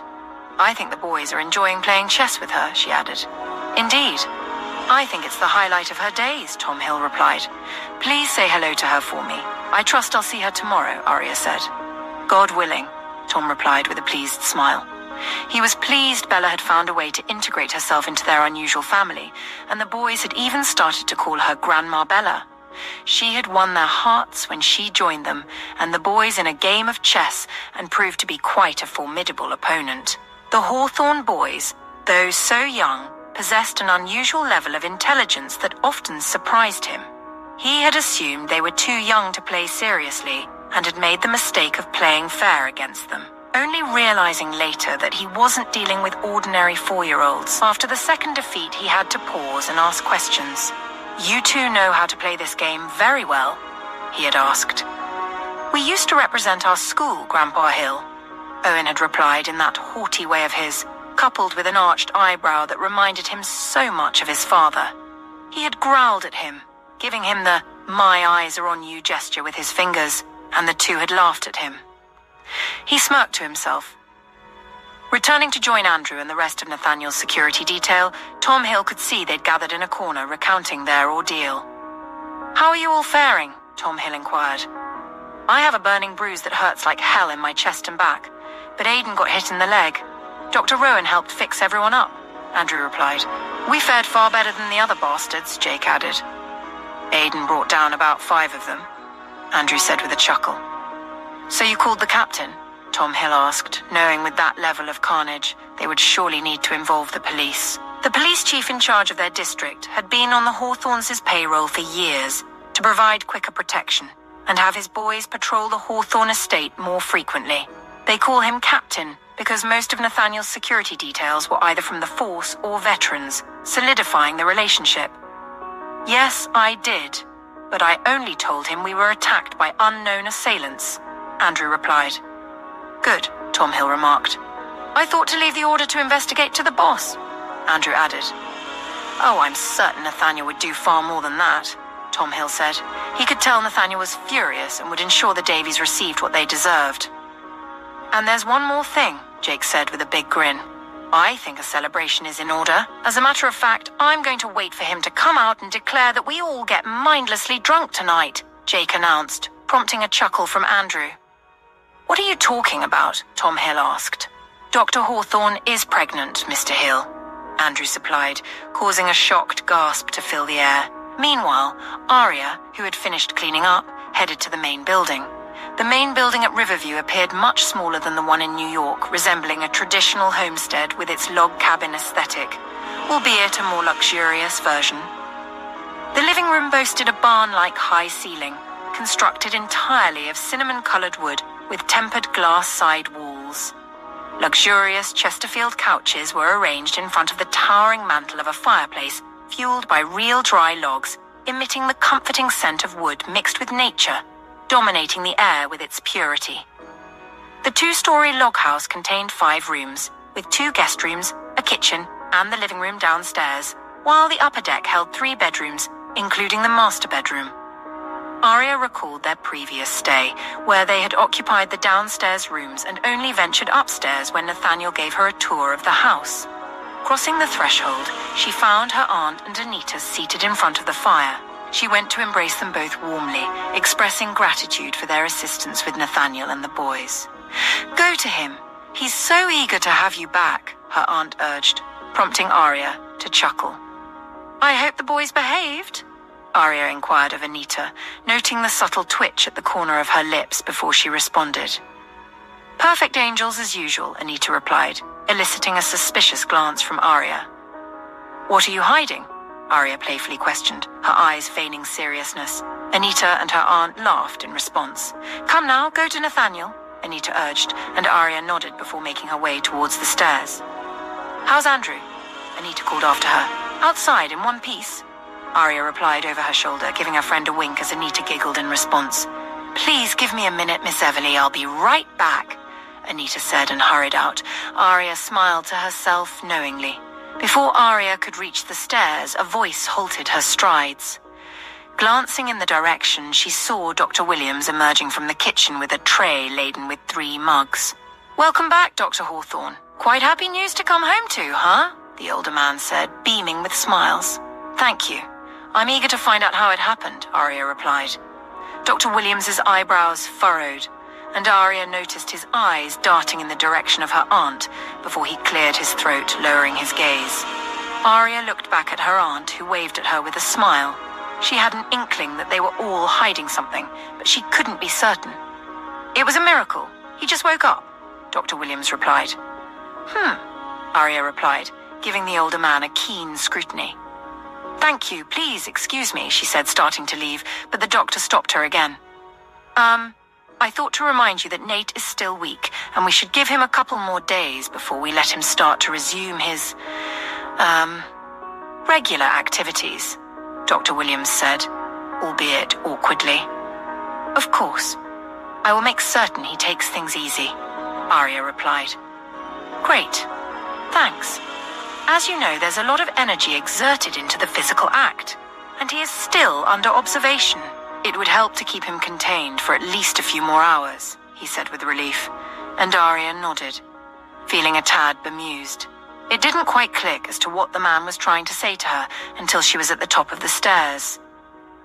Pausing her strides, she giggled at the thought. Was Nathaniel showing that much excitement at seeing her again? Her heart warmed at the thought, and she hurried her steps. Upon reaching the hallway leading to the master bedroom, Aria spotted Charles with another guard at the end of the hallway, both donning surgical face masks. Charles greeted her with a smile and opened the door for her. Aria thanked him as she entered, acknowledging the other guard. Seeing Nathaniel awake and sitting up in bed filled her heart with excitement. He had shaved and his hair had been trimmed, giving him a semblance of his former self, albeit with a noticeable weight loss and paler skin due to lack of sunlight. Nonetheless, he still looked remarkably well for someone who had faced death head-on. His emotional reaction to her pregnancy overwhelmed her. She imagined how different it would have been if she had been able to share the news of her first pregnancy with him, and the thought stirred her emotions even more, especially when he asked her to repeat the news, his eyes blurred with tears. She hated herself anew for being too scared to let him love her, for pushing him away when he had only shown his deep affection for her. She longed for the chance to make amends, to erase the ugliness from his memory. It broke her heart when he asked her, "Do you want this? Do you truly want this, Ariana? Is this another accident? Or do you genuinely want this life with me to be mine again?" His voice was filled with emotion as he gently framed her face with both hands, urging her to look into his eyes. "I'm sorry. I am so sorry for everything I said to you, Nathan. It was all lies, though. I lied when I implied that I was with you for the sex and that it wasn't great enough for me to suffer humiliation for it. I lied when I made you believe you weren't worth me botching my career and reputation. I didn't mean any of it. I was just saying something to get you to leave, to make you believe I didn't care, but that was a lie. I cared. I love you, Nathaniel Hawthorne. I loved you then. I loved you even more when you left, and I hated myself for pushing you away. I had to. Aria's voice trailed off, choked with tears. Why, though? Why, Ariana? Nathaniel stressed in a deep, husky tone, his emotions raw. Fear, Aria whispered. I was scared you wouldn't love me as much as I love you. I was scared of how quickly you moved on after all those women. I was scared at how dismissive you were towards Jessica when we ran into her at that bar in New York on our first-year anniversary. Aria confessed, tears streaming down her face. Ariana, what? You have nothing in common with those girls. I told you what I had with them was flings. I don't even call them my girlfriend, baby. It was just sex. Nathaniel growled in frustration. I know it is easy for you to say it and expect me to believe it, but it was hard. How different could I possibly be? They were women just like me. Aria replied tearfully, her heart aching. Yes, they were women just like you, but none of them made my heart race upon seeing them. None of them made me feel like my guts were being pulled out of me when we had altercations. None of them made me feel like I was in heaven with a simple smile from you, or when you looked at me like you wanted to devour me. None of them made me feel like I would die if I didn't have them. You, Ariana, did all that to me. Don't you realize? Don't you fucking realize how much you tore my life apart when you left me? Nathaniel said with impassioned frustration. Aria cupped his jaw and peppered kisses on his face before slowly claiming his lips. I'm sorry, she sobbed, kissing him with desperate hunger. I love you so much, Nathaniel Hawthorne. I'm so sorry I hurt you, my love, she cried. You love me. You truly mean that? Nathaniel rasped, feeling vulnerable. I will spend the rest of my life proving it to you, Aria whispered, running her fingers through his hair and loving the familiar gesture. Nathaniel let out a sigh. I suppose we haven't scared you off then, he replied with a playful smile. Don't remind me, she groaned. Nathaniel guided her to lie on the bed and gently lifted her top to inspect her back. His heart clenched painfully at the sight of the colored bruises marring her skin. This must really hurt, he said through gritted teeth, his anger reigniting. Don't worry, baby, Aria replied in a soft tone, and Nathaniel couldn't fathom how she could say that. If the bullet had penetrated her body, he could have lost her and their child. Swallowing hard, he lowered his head to press a kiss to her warm skin. Inhaling her fresh, subtle scent, he traced his lips along the length of her spine, down to the curve of her shapely back. Aria released a shaky breath, feeling her entire being turn to melted wax as he slowly slid down her pants, continuing to trail kisses along her back. Nathan. A soft, shaky whisper escaped her lips before she surrendered to him, helpless to do anything but lie there. Afterward, Nathaniel took a few minutes to catch his breath, cradling her trembling body for a few more moments before he rose from the bed. Though he felt a bit shaky, he didn't mind. Donning his bathrobe, he made his way to the door. "Baby, where are you going?" Aria asked with concern. "Nowhere. Just want to have a word with Tom," he said, giving her a serene smile before pulling the door open. The hallway lay empty, and he walked, albeit hesitantly, to the stairs. Spotting Charles in the living room with Dr. Williams, he called out, "Charles?" Charles jerked his gaze up in surprise and got up upon seeing him standing there. "Nate, you shouldn't be out of bed walking around unaided yet," Dr. Williams said with concern. "It's okay, please get Tom for me," he said. "Right away, boss," Charles said and hurried off. Shortly after, Tom Hill walked in with Andrew, Jake, and almost all his security detail. "Congratulations, boss," Andrew said. Nathaniel smiled. "Thank you," he replied, nodding as the rest of the men echoed the sentiment. "Do we have your permission to celebrate, boss?" Jake asked. "Yeah, I reckon you all deserve it. Thank you for keeping my wife and child safe," Nathaniel replied. A cheer broke out in the living room. "I'm sure you didn't call me just to give the boys the go-ahead to get wasted," Tom Hill probed as he walked up to join him at the top of the stairs. "Where are my sons?" Nathaniel asked. "With their big mama." "Why?" Tom Hill asked. "Nothing, just making sure," Nathaniel said before turning to give Tom Hill his full attention. Holding his gaze, he said, "Aria almost didn't make it back here today. I saw her bruise. She got hit right in the back. She could have died immediately along with my child. I need you to do to John Davies exactly what we've done with criminals before. I want his face on every news, every thing newspaper. I want him to know he messed with the wrong person. And as for Julia, I want you to call the captain to investigate the attack. And please be a gentleman and tell him who our suspect is and associates, but do it right after the news of her father hits the public." Nathaniel fired the instructions with contained fury. "And as for Durham, leave him to me," Nathaniel said through gritted teeth, before turning away and walking back down the hallway. Tom Hill's heart quickened. The Davies had no idea what they had stirred up in Nathaniel Hawthorne. He glanced down at Andrew, who was watching him, as if sensing it too. They were officially at war. Retracing his steps back to his room, Nathaniel couldn't help but replay Aria's confession in his head. "I loved you then, and loved you even more after you left." The words echoed in his mind. He wondered if she noticed he hesitated, saying it back to her, and had changed the subject. She had no idea what she had done to him, how broken she had left him. Walking away from her had taken a lot of strength. Staying away from her demanded even more. Yes, he loved Aria Everly, and never for one moment stopped, but he'd suppressed that feeling for so many years. He had practiced not dwelling on her, pretended not to remember how she made him feel, how happy she made him. That was the only choice he had, if he was going to move on from her. Having sex with women after her had been hard. He had to force his mind to forget what being with her was like, reminding himself over and over of what she had said, making himself angry enough to be with another. But even then, it was never the same. He felt like a cyborg, just focusing on the act, the carnal pleasure, and nothing else. Having Aria back and reclaiming her was bliss to his very soul, a release from the shackles that bound his emotions. Her being by his side, taking care of him, loving him, keeping him alive all these weeks, had destroyed the remnants of defense he had erected against her in his mind. He wondered if the feeling of not being enough would return now that she had confessed her feelings for him.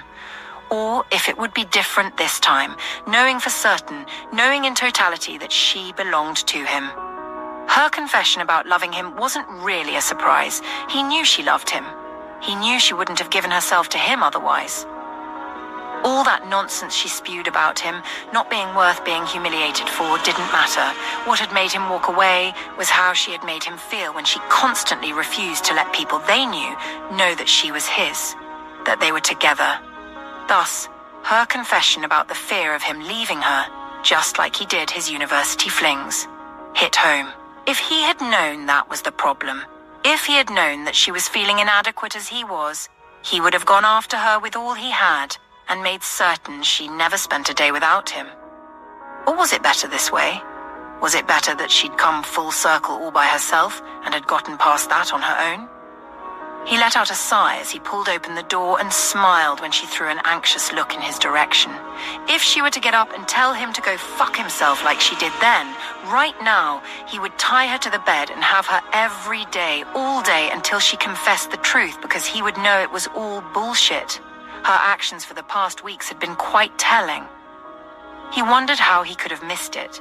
Missed seeing what was boldly written in those beautiful eyes he adored so much. How she looked at him was enough for him to know she adored him. "Are you okay, baby?" she asked, giving him a searching gaze, her voice soft and probing. Nathaniel nodded with a warm smile and joined her in bed. Aria immediately moved closer to him, placing the back of her hand over his forehead and peering into his eyes.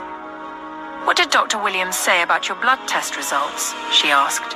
"He said it was fine," Nathaniel replied in a deep, mellowed tone. Though Dr. Williams had indeed provided more details, Nathaniel chose not to dwell on the positive reports, or the notion that he might be progressing and cancer-free as of their last blood test. It was all he had heard all day, and he simply wanted to bury his head in the sand for a few minutes, escaping his reality. When Aria made her speak again, he placed a finger over her lips to stop her and slowly stroked his thumb against her moist, lush lips. "I don't want to talk about medical results tonight, okay?" he rasped. Aria slowly nodded. "What do you want?" Aria inquired, her voice barely above a whisper, as Nathaniel cupped the nape of her neck, drawing her face closer to his. "More of you," he whispered before taking her lips, leaving no room for protest from Aria. When he paused to breathe, Aria giggled softly. "We've already broken the rule once. You need to preserve your energy. What exactly did you even eat?" "I'm certain you couldn't have started solid food yet," she said, giving him a searching gaze. "Ms. Everly and the boys made me the corn pudding. I think I had it about 4 times before you came. It's easy to eat, and nutritious," he replied with a smirk. "Okay, that's a good choice, but still it's not enough to give you adequate energy. You need to rest," she replied, gently stroking the side of his face, feeling extremely happy to be with him like this again. "Is that a doctor's order?" he rasped, his dark, smoldering gaze causing Aria's heart to flutter. "Yes," she replied, knowing he needed to rest. "Okay, cuddle then," he said, causing Aria to narrow her eyes at how quickly he conceded. "What?" he rasped, raising one eyebrow, trying not to laugh. Aria giggled and turned her back to him. The two of them lay together with Nathaniel, enveloping her with his body. "I love having you this close," Nathaniel whispered near her ear, and Aria smiled, burrowing tightly into his arms. They lay there for a few minutes before Nathaniel moved a folded knee between her legs, parting them as his hand moved to her flat stomach, smoothing his open palm against her supple skin. "I can't believe we're having another baby," he murmured. "Me too," Aria whispered back, her voice filled with emotion as Nathaniel pressed a kiss on her hair. "We're doing it together this time, baby. I'm not going anywhere," he promised, his voice low and deep. Aria nodded, feeling the warmth of his chest against her back. "I would love that," Aria replied. "A little birdie told me that I missed the twins' birthday," Nathaniel rasped, the corner of his lips tweaked in a smile. "Yes, we have this tradition of baking the birthday cake together and preparing restaurant-worthy meals, but the boys insisted on waiting for you to join us, so we agreed to postpone until we returned home," Aria explained. Nathaniel's heart constricted at the revelation, even though the boys had told him, bringing emotions flooding back. He felt blessed that the boys were ensuring he wasn't excluded from the tradition they had established with their mother. "Please tell me you did something special for them at least," Nathaniel asked, his voice unusually deep with emotion. "We ordered takeout because you know we can't cook without you present," Aria said with a chuckle. Nathaniel let out a sigh. "Gosh, I'm going to spoil them rotten," Nathaniel rasped, making Aria gasp with evident disapproval. "Please don't," she replied, feigning dismay. Nathaniel chuckled. "Do I have the permission to spoil my pregnant wife rotten, then?" Nathaniel asked in a low, smooth tone as he pressed a kiss on her hair. Aria giggled and raised her hand to stroke the side of his face. "How do you suppose the boys would react to the news of a new sibling?" Nathaniel asked with a smile. "I reckon there would be arguments about the gender they each want after Owen gives us that disgusted look for disobeying him and kissing anyway," Aria said, making Nathaniel laugh. "The two are really something special." he rasped proudly. I know, Aria whispered fondly in reply. They constantly remind me of you, she added, her words filled with emotion. Nathaniel tightened his hold around her, burying his nose in her hair and inhaling deeply, savoring her flowery scent. They both lapsed into companionable silence for a few minutes before Aria let out a shaky breath as Nathaniel's hand moved up to her chest and she shut her eyes, feeling his slow, loving touch once again igniting her desire for him. A knock sounded at the door, eliciting a low groan from Nathaniel. Aria giggled and called out, "Come in." The door creaked open, and Dr. Williams ushered the twins inside. Aria couldn't help but laugh as the twins clambered onto the bed, settling between her and their father. I hope we're not interrupting. I offered to help bring the twins back here after their nightly bath, he said. Aria buried her face in the pillow, unable to keep a straight face. Nathaniel threw the older man a pointed look. And I heard congratulations are in order. We must celebrate tomorrow, Nate, the older man continued. Yes, of course. Thank you, Dr. Williams. And do have a restful night, Nathaniel replied in a cool tone. Oh, thank you. I plan to, Dr. Williams replied, standing awkwardly for a few more minutes before Nathaniel spoke again. Is there anything else, Dr. Williams? Nathaniel's voice remained aloof. No, not at all. Good night, then. Good night, Dr. Hawthorne. And good night to you, Liam and Owen, Dr. Williams said before heading to the door. Good night, Dr. Williams, and thank you for bringing the boys, Aria managed to say. Good night, sir, Liam and Owen chorused. Dr. Williams waved in response, giving the three a warm smile and left. Aria tried not to glance in Nathaniel's direction, focusing instead on helping the boys settle on the bed. They were already getting drowsy, and before Aria switched off the bedside lamp, she stole a glance at Nathaniel. Her heart skipped a beat at the simmering longing in his beautiful grey eyes. Without a word, she readjusted the boys to lie on one side of the large bed, using pillows to guard the edge, and snuggled beside Nathaniel before pulling the covers over all of them. Good night, Mummy. Good night, Daddy, Owen said in a sleepy voice, echoed by Liam. Good night, my knights, Aria replied fondly. Good night, sons, Nathaniel replied in a deep voice. After a few minutes of silence, Aria craned her neck to look back at Nathaniel and whispered, Good night, my love. Nathaniel cupped her jaw and kissed her hard. The following morning, Nathaniel was roused by a gentle knock at the door. Carefully disentangling himself from Aria, who was still sound asleep along with Owen and Liam, Nathaniel rose from the bed and padded over to answer it. Tom Hill greeted him with a smile, pleased to see him up and about. Well, this is a pleasant surprise, Tom Hill remarked. Nathaniel chuckled and stepped outside, gently closing the bedroom door behind him. How are you feeling? Tom Hill inquired once they were a few meters away from the door. There isn't much difference yet, except I'm not as cold or achy, and I don't feel like I'm about to wrench out my gut. Overall, I think I'm good. I've lived long enough with the pain. It feels strange to feel almost normal again, Nathaniel replied. That's great news, Nate, Tom Hill said, a tad emotionally. Nathaniel threw him a smile. I take it you have news for me, Nathaniel inquired. Yes, I've triggered the domino effect. Now all we need to do is wait and see how the next 24 hours play out, Tom Hill supplied. Good, Nathaniel replied. What do you have in store for Durham? Tom Hill asked. I'm going to make a call and let him feel the heat for a while and then pay him a visit, Nathaniel said. In person? Tom Hill asked, his tone tense. Yes, I want to look him in the eye and let him know about his transgressions. He dared to help Julia mess with my family. He needs to see the face of his executioner. He deserves that at least, Nathaniel said through gritted teeth. Julia Davies, having ensured that the men she sent to intimidate Nathaniel's caregiver left with her concerns addressed, woke up the next day feeling quite pleased with herself, returning to her photographer's apartment for a long night of rendezvous. She knew the timing was just right for their planned trip to a show in Paris. Although she hadn't heard from the men she dispatched for her dirty work yet, she was confident they had done a commendable job. While Nathaniel would likely be preoccupied either with burying his new wife or awaiting her last breath, Julia envisioned herself confidently strutting down the runway like a smug peacock. With a smirk, she rose from bed and gently nudged Sean awake before heading to the bathroom to begin her day. He joined her later, offering a smile as his gaze lingered appreciatively on her figure. "Good morning, beautiful," Sean greeted in a deep, seductive tone. "Good morning to you too," Julia replied, allowing Sean to draw her close against his muscular frame to plant a kiss at the corner of her lips. And, as always, she compared Sean to Nathaniel in her head, as if she needed to constantly convince herself that Sean was worthy too, thinking of how Sean might not possess Nathaniel Hawthorne's charm, but that he was undeniably attractive in his own right. Though not as tall as Nathaniel, Sean exuded a rugged handsomeness that appealed to her.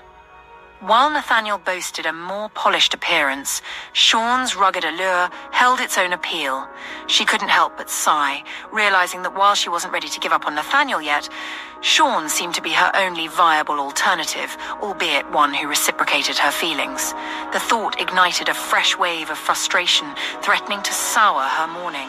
Determined to quell it, she turned in Sean's arms to face him, cupping his jaw and locking eyes with him as she kissed him passionately. Sean responded immediately, lifting her up and seating her on the extended flat platform in front of the bathroom mirror before settling between her legs. Much later, the two, packed and ready to depart, made their way to the airport. The fashion company Julia worked for always ensured she traveled first class with Sean, except when Nathaniel arranged for his private jet to transport her.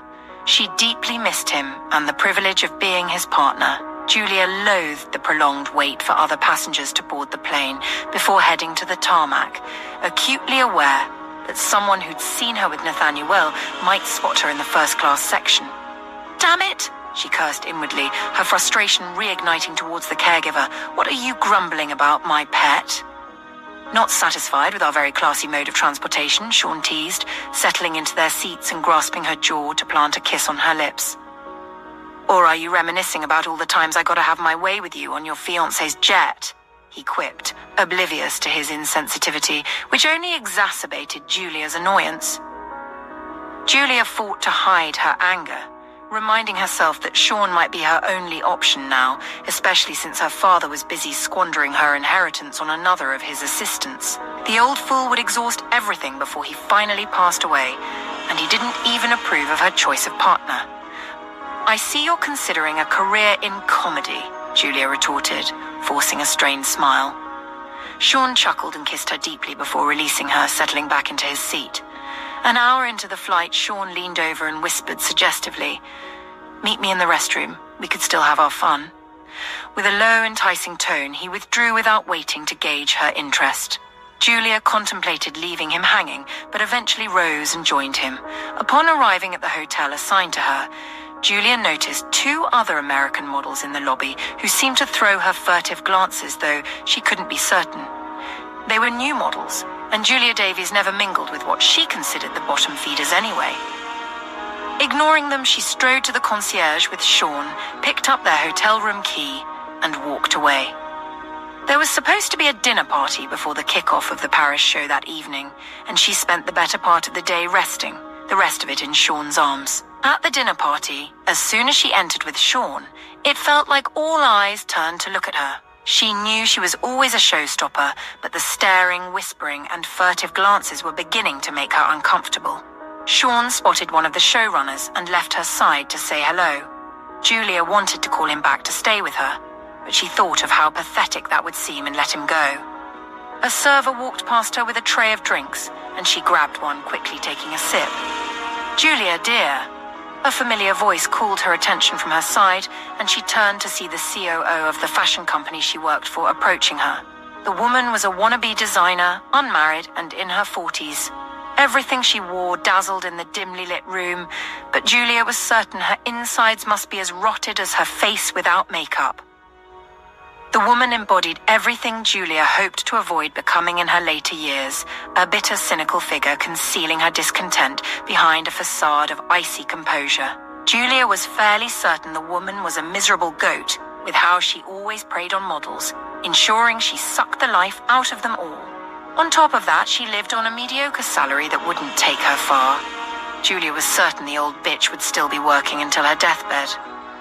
"Hello, Diane. Great party as always," Julia said, automatically watching as the other woman came to stand in front of her. "Thank you. I must say it's, a surprise to see you here," Diane said, giving her a searching gaze. "What do you mean?" Isn't the show starting tomorrow as planned? Julia asked, bemused. Yes, the show is happening. Didn't you get my email? I sent you one 9 hours ago, the woman said. Julia blinked. 9 hours ago, she was probably a tad too busy with Sean, and checking emails was not her strong suit. I'm sorry, I haven't checked my email, Julia Davies replied. Oh, of course, you poor thing. With everything happening with your family today, who would blame you for staying clear of all forms of communication, Diane said. Did this woman just call me a poor thing? Julia seethed internally. And what did she mean about my family? You look confused. Don't tell me you don't know. That would be bizarre, the woman added, and Julia had a feeling she was enjoying this a little too much. Of course, I'm aware of what's happening to my family, Julia said to save face. Then I'm even more shocked to see you here. If I were you, I would be locked up in my room, stuffing my face and wishing for the end of the world. This is top-grade cold, even for you, Julia Davies. Having a criminal as a father would faze anyone, but not you, Diane said with a hint of devilish relish. Julia swallowed hard. What the hell did you do now, John Davies? She screamed in her head, realizing her father had done something that was now public knowledge. What was the content of your email, Diane? Julia asked through clenched teeth. Well, you might be unfazed by the scandal caused by your father, and with the Hawthornes publicly disassociating themselves from the Davies, we thought it would be prudent to do the same.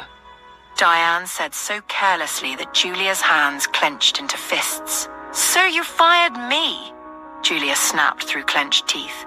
It's only logical, my dear. This is business after all, Diane replied in that condescending, polite way of hers that grated on her. Excuse me. Sean cut into the conversation, flashing Diane a bright smile. Looking divine as always, Diane, Sean said, and Julia almost growled as the other woman's eyes softened and she gently tugged at a lock of her hair. Oh, thank you, Sean. You are such a charmer, Diane said in a low, flirty tone. Julia felt nauseated watching the two flirt. Diane, have you told Sean he is fired? Julia asked with a saccharine smile, which quickly wiped off her face when the other woman threw her a cold stare. Sean has a 10-year work commission contract with us aside from his day rate charges and profit sharing for collaborative projects, and he has been an excellent ambassador and professional. Why the hell would we want to fire him? Diane said with an arched eyebrow, and watched Julia seethe for about a minute before she blew Sean a kiss and strutted away. Julia wished she could tear out the bitch's hair and wipe her very made-up face on the goddamn floor. Are you doing that, bitch, Sean? Julia growled under her breath. What? Are you crazy? Sean replied in a low, forceful tone. Julia glared at him. Babe, please come, Sean urged, and ushered her out of the party hall outside to the hallway to a secluded place. Please tell me you will break your contract with that bitch and come back with me, Julia said to Sean. He pulled her back against a wall and lowered his face so he could look into her eyes. Firstly, do not ever accuse me of cheating on you again. Secondly, there's no way in hell I'm breaking my work contract. This is my job. I don't mess with my job. And thirdly, Julia, what the fuck were your orders to those guys yesterday? Sean growled. Julia swallowed hard. Sean looked furious.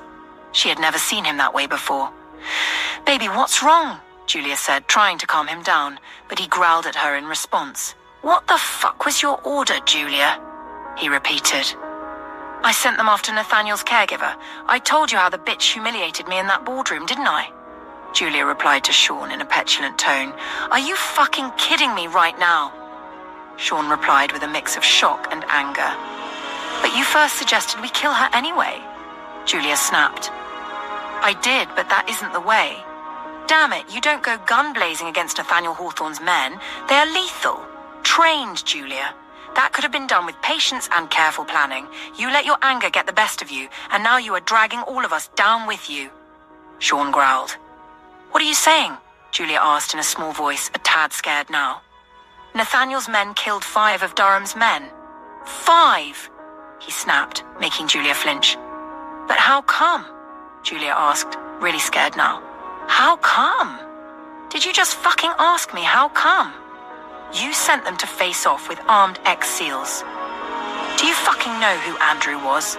Don't get me started on Jake and Aiden. Do you have any idea who these men are? Sean fired back angrily. "I'm sorry, baby," Julia said in a sultry tone, reaching to cup Sean's jaw, but he drew back from her. "You are sorry? I wish you'd listen to me, babe, because now we are both in trouble. It's not me you need to beg. It's Durham. You've exposed him to Nathaniel Hawthorne, and the word on the street is that that man can be as calm as a dolphin and as deadly as a lion. And you fucking poked him. Do you have any idea what he has done to your father?" Fear surged through Julia. What then can I do? Can I call him and apologize?" Julia asked in a shaky voice. Sean shook his head in amazement. "It's too late for that, don't you reckon? Durham wants you to pay for his men. Nathaniel is out to get you and your family. Have you seen the papers? It's all over the news now." "There's no undoing this, Julia," Sean replied with a resigned tone. He then turned and started to walk away. "Sean? What are you doing? You can't leave me like this," Julia cried. Sean paused his strides and then looked back. "I have work to do, babe. If you love yourself, you will go back to our hotel room. Stay there and wait for me. I need to think, do you understand?" Sean said, his voice low and grave. Julia nodded. Upon reaching her hotel room, Julia opened her social media accounts, and her heart sank at the messages that had lined up there, vicious comments calling her and her father a family of criminals. She dug deeper with bated breath, wanting to see the original reports, and saw that Nathaniel hadn't held back. Not only was he publicly denouncing her family, but he also provided proof of her father's dealings. There was something about her father using the Hawthornes as trademark to sell fake drugs and being involved in money laundering. Other reports showed the IRS had raided her father's offices, and there was an alleged claim of him evading taxes. Julia released a shaky breath and slowly put down her phone. Tears blurred her eyes. She had no idea how to feel. How could her father be so foolish? This must have been the reason why Tom Hill was able to make him relinquish his shares. The proofs were damning. They truly had him by the balls. But Tom Hill hadn't published the proofs, unlike how they'd done to others like her father before. He had held back, and the question of why it was published now hit her like a tidal wave. "You fucking poked the lion?" Sean's words echoed in her head. "What am I going to do?" she whispered, dismayed. Her phone rang and she flinched, afraid to pick it up, but when she saw the caller ID, she quickly answered. "Daddy?" she called out in anguish. "What have you done? You've ruined me!" She yelled, but an unfamiliar voice answered her, making her pause her angry tirade. "I'm sorry, Miss Davis, this isn't your father. This is Sergeant Clark from the New York City Police Department. I'm afraid we have bad news," the man said. "But bad news?" Julia asked hesitantly. Her heart was racing with fear. At Riverview, Nathaniel was enjoying dinner with his wife, kids, Tom Hill, Tom's girlfriend Bella, Charles, Jake, Andrew, Miss Everly, Anita, and Dr. Williams, when Andrew received a call. He excused himself from the table and retreated to a corner in the kitchen to answer it. Tom Hill and Nathaniel exchanged a glance. While Nathaniel had been avoiding the onslaught of calls from the press seeking interviews, Andrew had been keeping abreast of the situation and managing it. He had kept Nathaniel and Tom Hill informed throughout the day. Although Nathaniel was listening to Bella talk about her life back home, his attention was divided as he caught snippets of Andrew's conversation on the phone, sensing that something significant had occurred. "We're planning a cookout for the twins when we get home, and maybe we could have your daughter come over to bake their cake from scratch. As a professional baker, I'm sure her contribution would be greatly appreciated," Aria suggested, capturing everyone's attention. The room fell silent as Nathaniel shifted his gaze from his food to Aria and then to Tom Hill, who had frozen in his seat. "That's a kind gesture to want to include Dawn in the family fold, Doctor, but Miss Bella, who must have sensed Tom Hill's stillness, began to refuse. But then Tom surprised her by saying, "That's actually a great idea." Every word was enunciated and spoken gingerly as if he were pondering and weighing his words as he spoke. "It would be nice for Dawn to meet the family," Tom Hill added, glancing at Bella, who was giving him a searching gaze. "If you're sure," she said. Tom Hill swallowed softly and nodded, giving her a wavering smile.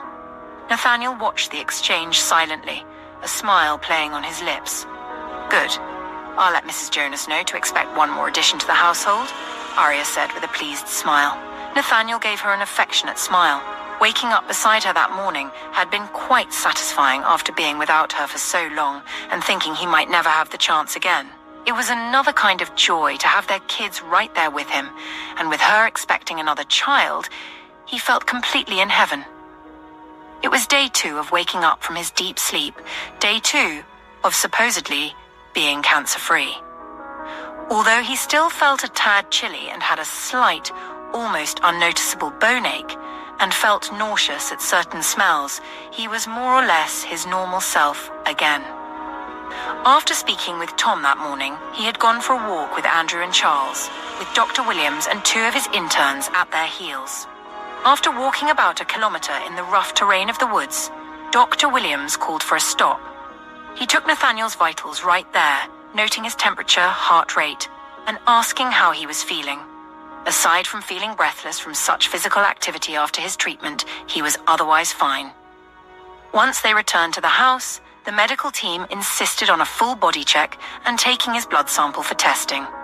After that, Andrew and Charles escorted him back to the house, where they found Aria had joined the kitchen staff to make breakfast for him. His heart warmed at the sight of her still in her pajamas, adorned with an apron, and helping serve his food on the dining table. "Good morning, love," she called out when she saw him, with such tenderness and vibrancy that made his heart swell with emotions.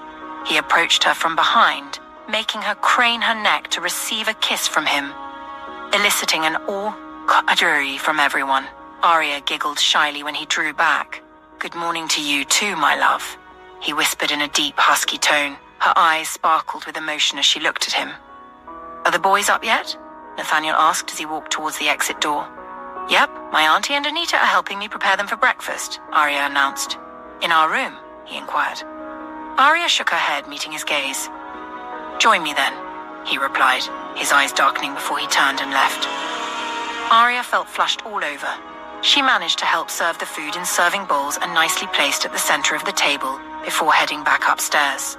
By the time she got to the bedroom, Nathaniel was in the shower. She took off her clothes and joined him. Nathaniel turned towards her unabashedly and watched as she entered the shower stall. He reached for her, cupping her by the nape and crushing his lips against hers. She spent the better part of the day pampering him, even giving him a body massage that ended with him making her stumble onto the bed and trading her giggles for moans. He was surprised, however, to find out that Tom Hill had invited Miss Bella, his university sweetheart, to Riverview. He wondered what had brought about such a change in him and was happy for him for taking such a step. And now he was getting a nudge to reunite with his family in totality by inviting his daughter along. Perhaps then he was not the only one this whole experience had impacted.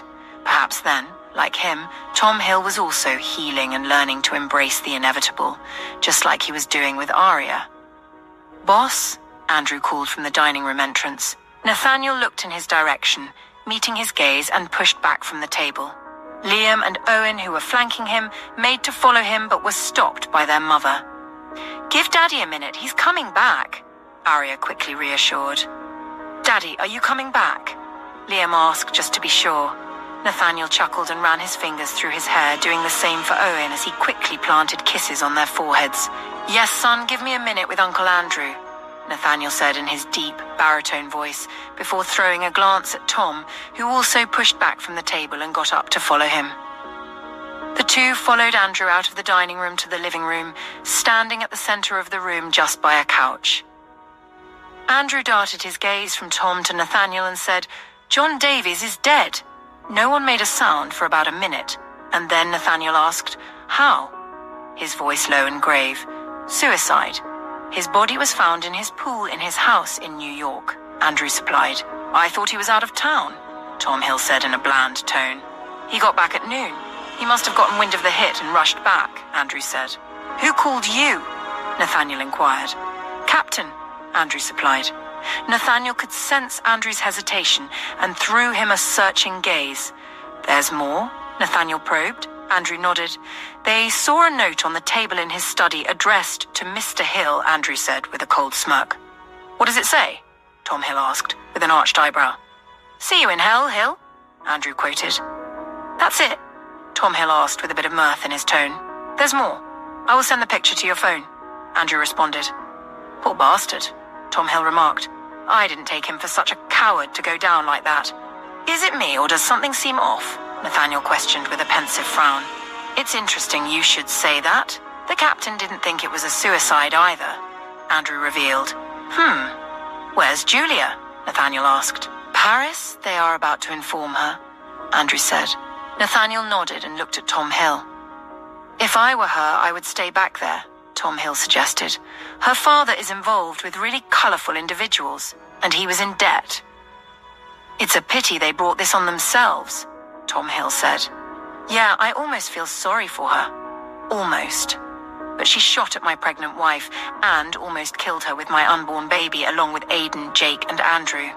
She should feel what a near death feels like. Her damn privileged life has made her feel like a thin god. It's high time she gets a nudge, Nathaniel remarked in a cold, withdrawn tone and turned back to leave, heading back to the dining room. Meanwhile, back in Paris, Julia Davis sat frozen at the news of her father's death. She couldn't quite believe her ears. She blinked, lowered the hand holding the phone to her ear, and stared blankly for a few seconds. Miss Davies, are you there? Did you hear me? The male voice on the other end of the line prompted, making her blink as she raised the hand up again to respond.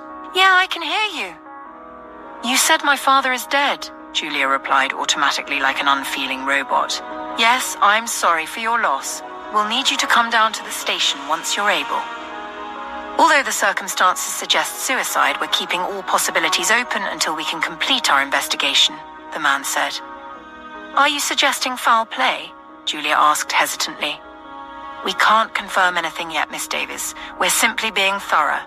Do you know of anyone who might have wished harm upon your father? He inquired in a professional tone. Julia felt the urge to mention the Hawthornes, considering they were involved in the circumstances leading up to her father's death. However, she realized that speaking out could have serious repercussions, so she refrained from mentioning them. I don't know. My father was a businessman, and I'm not involved in his affairs, she promptly replied. Understood. Please make arrangements to visit the station at your earliest convenience. Thank you for your cooperation during this difficult time, the man said. Thank you, Julia replied, still trying to process the news. As soon as she ended the call, the phone rang again and she picked it up, feeling numb. Hello, she said into the phone. Miss Davis, this is Aria Everly. I was a business partner of your father's. I'm deeply sorry for your loss, a deep male voice said from the other end. Thank you, Julia responded, her mind swirling with questions and emotions. In light of recent events, I believe it's important for us to meet and discuss matters regarding your father's estate. I can arrange for transportation to bring you to me. Would that be acceptable? The man probed, making her heart start to race with fear.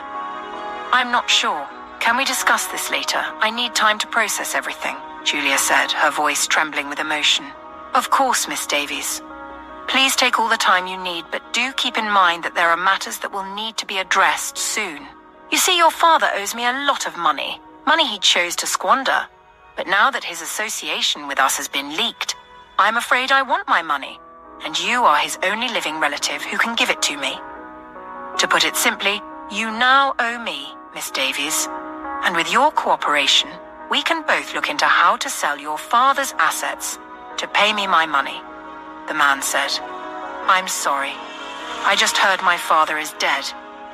Can you please let me process all this? Julia snapped, feeling a mix of anger and grief. As you wish, Miss Davies, and I hope you understand that before you take out of my money to bury your father, we would need to talk first, the man said.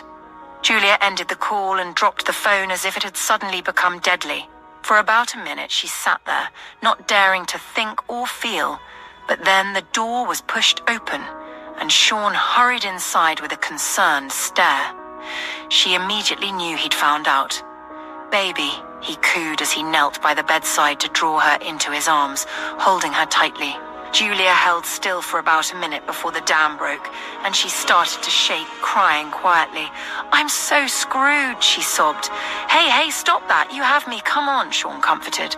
I may not have the wealth to give you the lifestyle you are used to, but I am not a pauper either, Sean said, framing her face to peer into her eyes. You don't understand. I'm in big trouble, she added. And with Durham and now this new guy? I would not blame you if you dumped me right now, Julia said, making Sean's eyebrows furrow. What new guy? Sean asked, bemused. Back at Riverview, hours after dinner, when everyone had retired to their rooms, Aria and Nathaniel decided to talk to the boys about the new baby. They had Owen and Liam sit on the edge of the big bed, and Aria broke the news that they would be having a new sibling in a couple of months. Oh my God, you two! Owen groaned in exasperation, using his small hands to rub his face, while Liam furrowed his eyebrows in pensive thought. Nathaniel and Aria did their best not to laugh. Well, is it going to be a boy or girl? Liam finally asked. Would it matter? We would just have one more addition to the family to love, Aria supplied, causing Liam's frown to deepen. Well, if it's a boy, we can help take care of him. But if it's a girl, we don't know anything about taking care of little girls, though, Liam said matter-of-factly. And if it's a girl, we have to watch her every time. Girls are fragile, Owen supplied matter-of-factly as well. Well, I don't know much about taking care of little girls either, just like I didn't know how to take care of little boys like you two. But I bet I'll learn fast, don't you think? Nathaniel said, making the two nod gingerly. And with the four of us looking out for the baby, I'm sure he or she will be just fine, don't you think? Aria added. The boys shared a look and then nodded. I suppose, Liam said. Yeah, you are right, Owen added. Meanwhile, will you two join me in looking out for your mum and your little brother or sister? Nathaniel asked. The two nodded, then Liam grinned at his dad and then his mum. I guess it's okay to have a little brother or sister. Owen and I can teach them things, Liam said. Yeah, we can be their tutors, Owen said. I'm glad to hear that, my knights, Aria said, drawing the two into a hug. Nathaniel joined in, enveloping the three in his embrace. Much later, when everyone was asleep, Owen got out of bed and sneaked out into the hallway. Nathaniel, who was still awake, got up to follow him. Owen found his way to his Uncle Andrew's room and knocked twice before turning the doorknob. Andrew, who was naked and under the covers with Anita, let out a string of expletives when he saw the little guy peering inside. He quickly used the covers to shield Anita and piled pillows on top of her as he sat up, making sure to cover his body waist down, his big, broad chest heaving as he spoke in a breathless tone. Hey, buddy, are you okay? What's wrong? Owen, oblivious to what he'd walked in on, let out a sigh and padded to the side of the bed. Uncle Andrew, I'm going to need you to teach me how to fight martial arts, Owen said with heavy resolve. Okay, what happened, buddy? Andrew asked, a bit bemused. Mom's having a baby and I want to learn how to protect them and Liam. I need to learn how to fight really well, Owen explained. Can you please help me? Since Mum and Dad mentioned they would soon return to regular school, Owen felt a sense of responsibility to protect his little brother Liam from bullies and to be extra vigilant for the safety of his yet-to-be-born siblings. Even though they carried the Hawthornes' name, Owen believed he needed to both appear and behave the part. Uncle Charles had shared stories about Daddy being a skilled fighter who once protected Mommy back in university. Owen realized that in addition to their family name, he also needed to possess his father's fighting skills to ensure the safety of his siblings. Nathaniel stood by the door chuckling to himself upon hearing Owen's plea. Okay, if that's the case, I can indeed teach you martial arts, buddy, but can we start in the morning? Andrew said. I suppose, Owen replied, nodding. Thank you, Uncle Andrew, he added and left. Nathaniel stepped away from the doorway and waited for him by the stairs landing. Daddy? Owen called upon seeing him, pausing his strides, unsure if his dad would be upset with him for sneaking around instead of sleeping. Where are you coming from, son? Nathaniel asked, waiting to see if Owen would tell him the truth. Owen let out a sigh and went to meet his daddy. Nathaniel immediately picked him up and headed to the kitchen. I went to see Uncle Andrew about him teaching me how to fight like you, Owen replied. Nathaniel's heart warmed that he had chosen to tell him the truth. Why didn't you ask me? Nathaniel asked, in a calm, mellowed tone. Because Uncle Charles said you learned from Uncle Andrew. Are you mad at me, Daddy? He asked, giving him a worried gaze. No, buddy, why should I be mad at you? I would love you to come to me first, though, whenever you are troubled about something or want something, Nathaniel said. Owen nodded. Okay, Daddy, Owen replied. Nathaniel placed him on the kitchen counter and opened the fridge to bring out a jar of milk and poured him some. This will help you sleep, he said. "Thank you, Daddy," Owen said as he accepted the cup from his father and took a sip. "We have to keep some for Liam too," he added. Nathaniel grinned. "Of course we will keep Liam's milk and make sure he has it tomorrow. Now, I was thinking about your birthday. How about we go and invite some of your friends back in Sylvan Ridge?" Nathaniel asked. Owen gasped. "Can we really do that, Daddy?" he asked, almost in awe. Nathaniel nodded. "I have an Airbus that can bring over 10 of your friends. All you have to do is give me their names," Nathaniel said with a satisfied smirk. "What other guy are you talking about?" Sean probed, giving Julia a keen scrutiny. Julia Davies picked up her phone and showed him the phone number. "I don't know. He said his name was Aria Everly, and he was a business partner of my father's, claiming that my father owes him some money. He said I am the one owing him the money now since my father is dead, and I need to sit down to talk to him about how to dispose of my father's estate to get his money. He even said that I need to see him before I bury my father," Julia explained. Sean took the phone from her and quickly grabbed a pen and paper to jot it down. "What will you do?" Julia asked in agitation. "Find out who this guy is," Sean replied. "He's talking really big, and since your father is being accused of money laundering, he must be a threat." "We need to tread carefully here," Sean said. Julia didn't miss the fact that he'd used a collective noun, which meant he was willing to stick around. Sean had once told her he was from a prominent organized crime family, but never divulged more than that. She knew he was related to Durham from his father's side, and they shared a grandfather at some point, but Sean had told her he wanted a different life. Pursuing photography was both a hobby and a passion for him. She had thought he was trying to create some kind of thrilling reputation for himself to impress her until he had taken her to the Durham Club. She supposed, with his background, he could easily find out who Aria Everly was. Kneeling behind him on the bed, Julia watched over his shoulder as he sent the name and number to someone. After a few minutes, the person started to respond, confirming what she'd feared. Aria Everly was a notorious mobster in Chicago, with affiliations extending to Italy and Moscow. If Julia thought she was in hot water before, she now knew she was living on borrowed time. When Sean let out a sigh and dropped the phone, she snuggled into his arms, and he held her tightly, burying his nose in her hair. "I'm so sorry, my pet." "We will work something out, you'll see," he murmured into her hair. Sean's phone rang, and he quickly drew back from Julia to retrieve it from the inner pocket of his suit. "Yes?" Sean said into the phone. Julia tensed as she saw his eyebrows draw together and his eyes darken in annoyance. "Durham, how can you be certain Julia was responsible for that?" "It could be that one of your men ratted you out," Sean retorted. Julia grew even more concerned at the mention of her name. "I'm afraid that would not be possible," Sean said through gritted teeth. "No, cousin, it isn't me standing in your way. I understand your anger towards my girlfriend, but you telling me she's got to work for you to make it up would not cut it. Her father has just died, and his associates also want her to pay them," Sean retorted, and then paused, then added, "It is your business if you want her to join your league of prostitutes, Durham. That's disrespectful to me. I am your fucking blood, and I doubt Aria Everly would simply let you cart away his golden goose," Sean yelled into the phone. Julia jerked up from the bed at the mention of prostitution. Her heart raced, her palms grew wet with sweat, her chest heaved as profound fear raced through her. "I'm sorry about your men, Durham, and I'm sorry your cop friends are turning against you. I'm sorry you've lost business, but you've got to think of other ways to get payback," Sean retorted and ended the call. "Damn it!" Sean cursed, followed by more strings of colourful expletives. "What's he saying?" Julia forced herself to ask in a shaky tone. Sean dragged his fingers through his hair before looking at her. "Nathaniel Hawthorne is literally destroying him. His club has been shut down, he was raided without notice, and this is a guy who has half of the New York precinct in his pocket. They got him with loads of weed. He's currently behind bars and his lawyers are working to get him out, but the more they try, the more dirt keeps coming up. He said once he gets out, he wants you to pay for it all by working for him."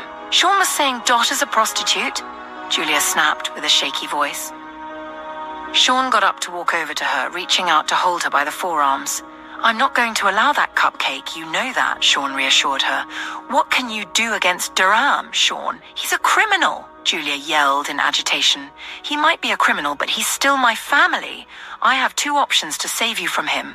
One, you can ask Archer Bellini for protection against Durham, Sean started to say, but was interrupted by Julia. Have you gone mental? Asking those guys for favors would be getting in their debt, Julia exclaimed. Or you could marry me, Sean proposed, giving her a searching gaze. What? Julia said in a dazed whisper. If you were my wife, you would be off limits. I've told you how my family works. I may not want that life, but it sure helps to be connected to them sometimes, he said. Julia swallowed hard. You want to marry me even with all this mess? Julia asked, dazed by his proposal, loyalty, and the realization of what her life had come to. Sean, whom she thought would be a lapdog due to his feelings for her, was now turning out to be not a lapdog after all, but also her savior. Not to mention her only other option. Well, I'm not cut out for the hero leagues either. We both have families we're not so proud of. And you know, I love you, right? Sean said. What do you say? Julia hesitated, pondering whether she was being pressured into becoming Mrs. Sean Cavalier, and considering the implications of choosing Sean's option A. Meanwhile, after 4 weeks of closely monitoring Nathaniel for signs of complications, infection, graft failure, and GVHD, Dr. Williams announced it was safe for him to return to New York and start a weekly checkup to keep on top of his illness. Nathaniel had spent the entire 4 weeks eating as healthily as before, gradually exercising as much as he could manage, and trying to get back in shape. His tan was returning, his skin was looking healthy and not as pale as it used to be, and Aria noticed he had included the twins in his workout routine and martial training. She thought it was cute and figured it was just his way of spending more time with the boys. After spending another month in Riverview, during which Aria continued to represent Nathaniel in meetings with clients and board members, they packed up and returned to New York. They'd spent close to 6 months away from New York. During the second week following their return to New York, the twins' birthday celebration was scheduled for the second weekend, and notifications were sent to the boys' school in Sylvan Ridge, so the parents of the chosen children would be duly notified. Nicely printed invitation cards with gold prints and cursive writing featuring the names of each invited family were made, and Nathaniel arranged for the twins to go to the school accompanied by Andrew and Charles, with Anita to personally deliver the invitations. When Tom Hill heard the plan, he went looking for Nathaniel one evening and caught him in his gym room exercising with the pull-up bar. He went to stand by the bar, giving Nathaniel a searching gaze. What? Nathaniel inquired with a raised eyebrow. So I heard you've decided to allow the boys to invite friends for their birthday, Tom Hill said. Yeah, so? Nathaniel replied. Tom Hill gave him a keen look, the corners of his eyes wrinkled with laughter. Well, I kind of remember someone cautioning us that these are a bunch of 4-year-olds. Correct me if I'm wrong, but this looks like payback. Tom Hill's voice was low enough and meant only for Nathaniel's ears. Those 4-year-olds made a negative lasting impact on my boys. And I don't like it, Nathaniel rasped in a low tone, remembering the night Owen approached Andrew to teach him martial arts as he continued to pull up on the bar. They are 4 years old, Nate, Tom Hill repeated with a smirk. I still don't like it, Nathaniel replied in a deep, mellowed tone. Tom Hill let out a low laugh. Can I go with them? Tom Hill offered. Nathaniel shrugged. Sure, just don't interfere. Leave them to make their own decisions. I heard it helps build character, Nathaniel replied with a sarcastic tilt of his lips. Tom Hill lowered his face, laughing quietly. You are an asshole.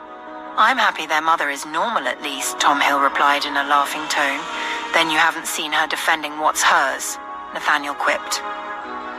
Back at Sylvan Ridge, Owen and Liam watched as the aircraft touched down in the field just behind the school building. Owen shared a meaningful glance with Liam upon noticing Tristan Graham's mum standing alongside the head teacher, their former class teacher, and the sportsmaster. Owen signaled encouragement to Liam, recalling Tristan's mum's past behavior towards their own mother and recognizing her presence as a troubling sign. Despite her position as the head of the Parent-Teacher Association, her unexpected appearance at 10 in the morning on a weekday raised suspicion. Their father had instructed them to personally distribute the invitation cards, ensuring they remained composed and showed no signs of fear. He emphasized their Hawthorne identity, reminding them never to allow anyone to intimidate them. Besides, with the support of their uncles, Andrew and Charles, skilled martial artists, along with Grandpa Hill and Auntie Anita, they felt secure. Tom Hill, noting the boys' covert glances, inquired, "Who among those adults is your least favorite person?" Catching their gaze, he awaited their response. "The one next to our head teacher," Owen supplied. "The blonde," Aunt Anita added, eliciting a collective understanding. "She's also Tristan's mum," Liam grimaced. "It gets better," Tom Hill smirked, earning a chuckle from Andrew.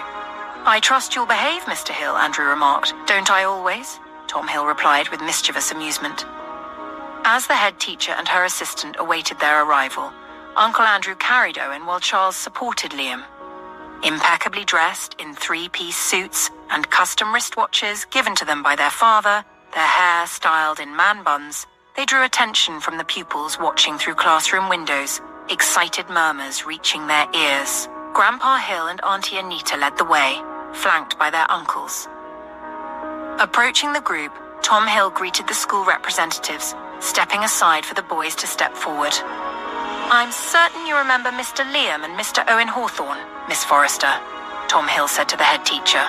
"Oh, we're quite acquainted with Aria Everly's little boys," the blonde woman interjected with a forced smile, irking Tom's nerves and solidifying his dislike for her.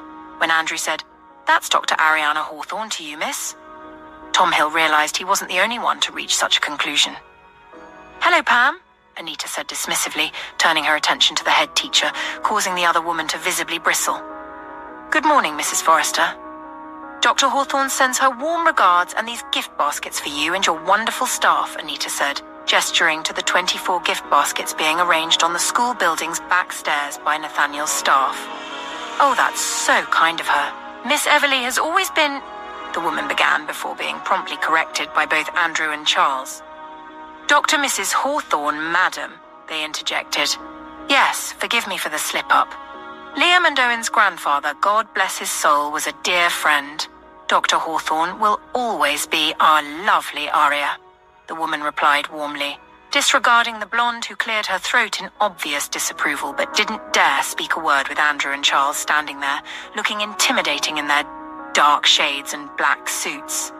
Tom Hill watched as the blonde glanced back at the gift baskets, her eyes gleaming with evident greed and annoyance as she redirected her attention to Anita, who smiled as the boys' former teacher leaned over to greet Liam and Owen. "Hello, my little dashing princes. Happy to see you two again," the woman greeted them. "Hello, Miss Janet. My mom extends her greetings," Owen replied politely. The woman beamed at him and his brother. "So, which school are you two attending now? I bet you're at the top of your class, making us proud," Miss Janet said. Owen hesitated, exchanging a glance with Liam. Their mom always told them to be truthful, but Tristan had once insulted them for being homeschooled. Owen didn't want to admit they were still homeschooled. "Don't tell me your mother is still homeschooling you like some hobo," the blonde scoffed triumphantly.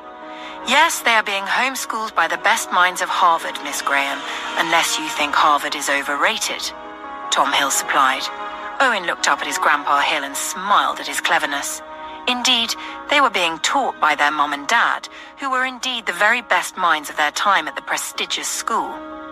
"Miss Janet, our dad had us take the Stanford Binet Intelligence Scale and the Wexler Preschool and Primary Scale of Intelligence tests, and we landed in the highly gifted range," Liam announced proudly, giving his brother a sidelong glance.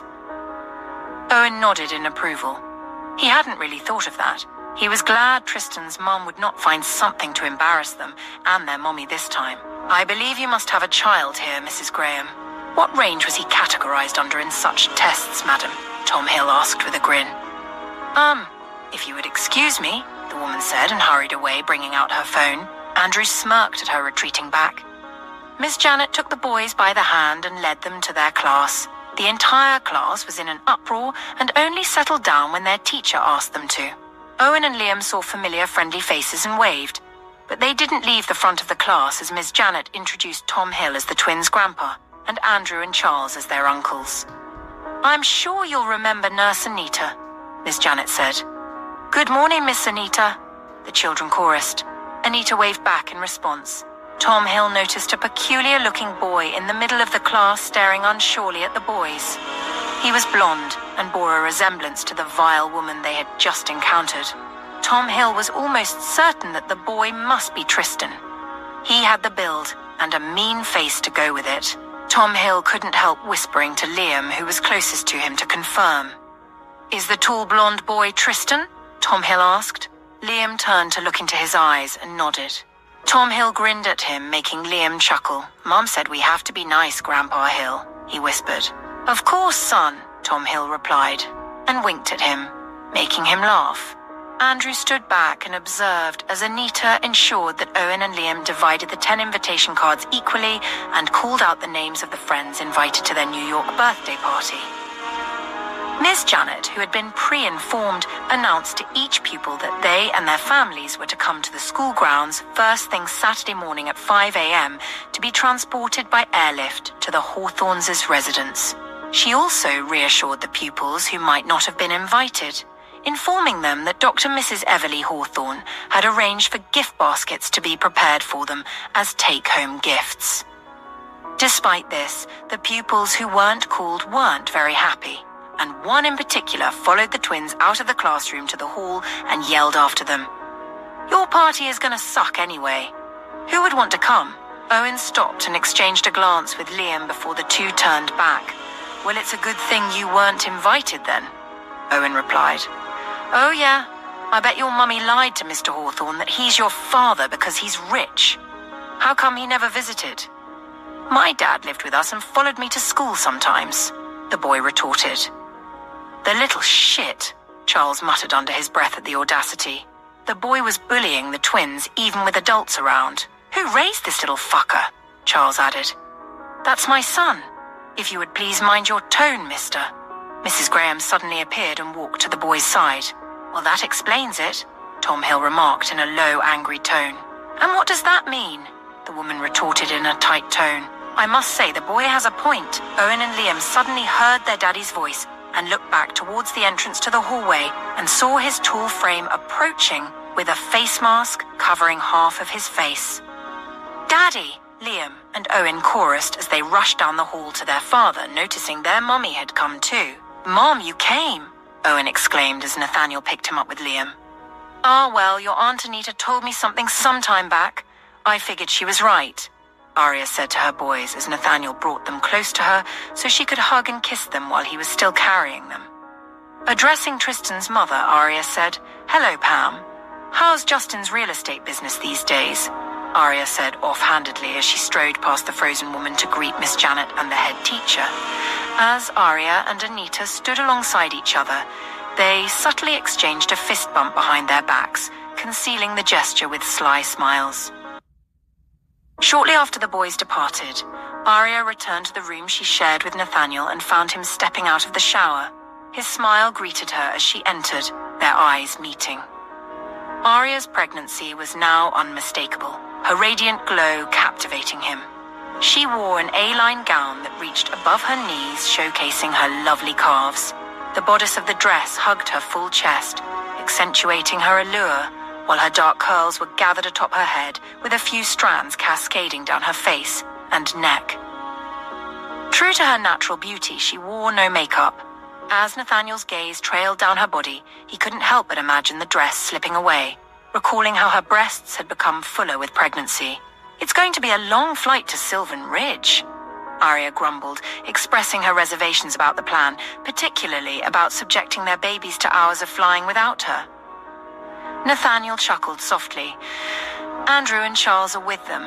They'll be fine, love," he replied in a smooth, reassuring tone. Aria shot him a glare, inwardly musing, easy for him to say, what does he know about childbirth anyway? Nathaniel caught the eye movement, and his smile widened as he approached her. "They are safe, baby, I promise, okay?" He reassured her, his voice husky. I thought we agreed their birthday would be just for us, my love, Aria said, giving him a searching gaze. Nathaniel let out a sigh, recalling she wasn't aware of Tristan Graham bullying the twins. Okay, come here, he said, pulling her to sit on the mattress and crouching in front of her, giving her a searching gaze. I'm going to tell you something, and you have to promise not to let the boys know I told you, Nathaniel began. Aria felt a mix of concern and hurt, knowing there was something important the boys had entrusted to their father, but not to her. What is it? Aria replied, her voice low, almost a whisper. Promise? Nathaniel insisted. Aria nodded. I promise, she said softly. Do you know a Tristan Graham? Nathaniel asked, and as soon as the name left his lips, Aria knew what was coming next. That little. Don't tell me, Aria growled in exasperation. I take it you know who he is then, Nathaniel said with a smirk. I know his mother, formerly Pamela Harrison. We went to high school together. She was the literal mean girl. I'm not surprised he raised a little demon like herself.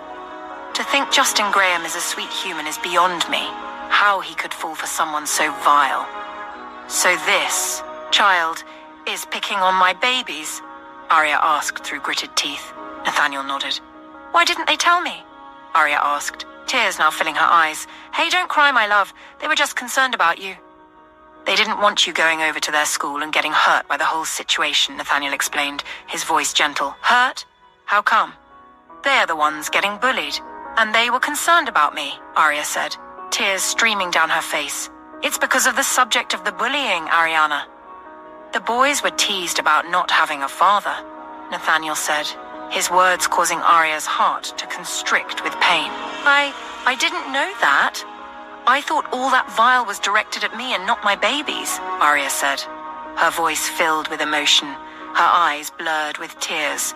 Nathaniel gently cupped the back of her neck with one hand and framed one side of her face with the other, pulling her close to him, her face pressed against his naked chest. I just wanted them to have closure, to face their friends again, knowing they have nothing to be vulnerable about. They indeed have a father who will fight and defend them, just like their mother did all the years we were apart, and I am not going anywhere, Nathaniel said in an impassioned growl into her hair. Aria raised her hand to cup his neck, drawing back slightly for him to press a kiss on her forehead. Thank you, Aria whispered.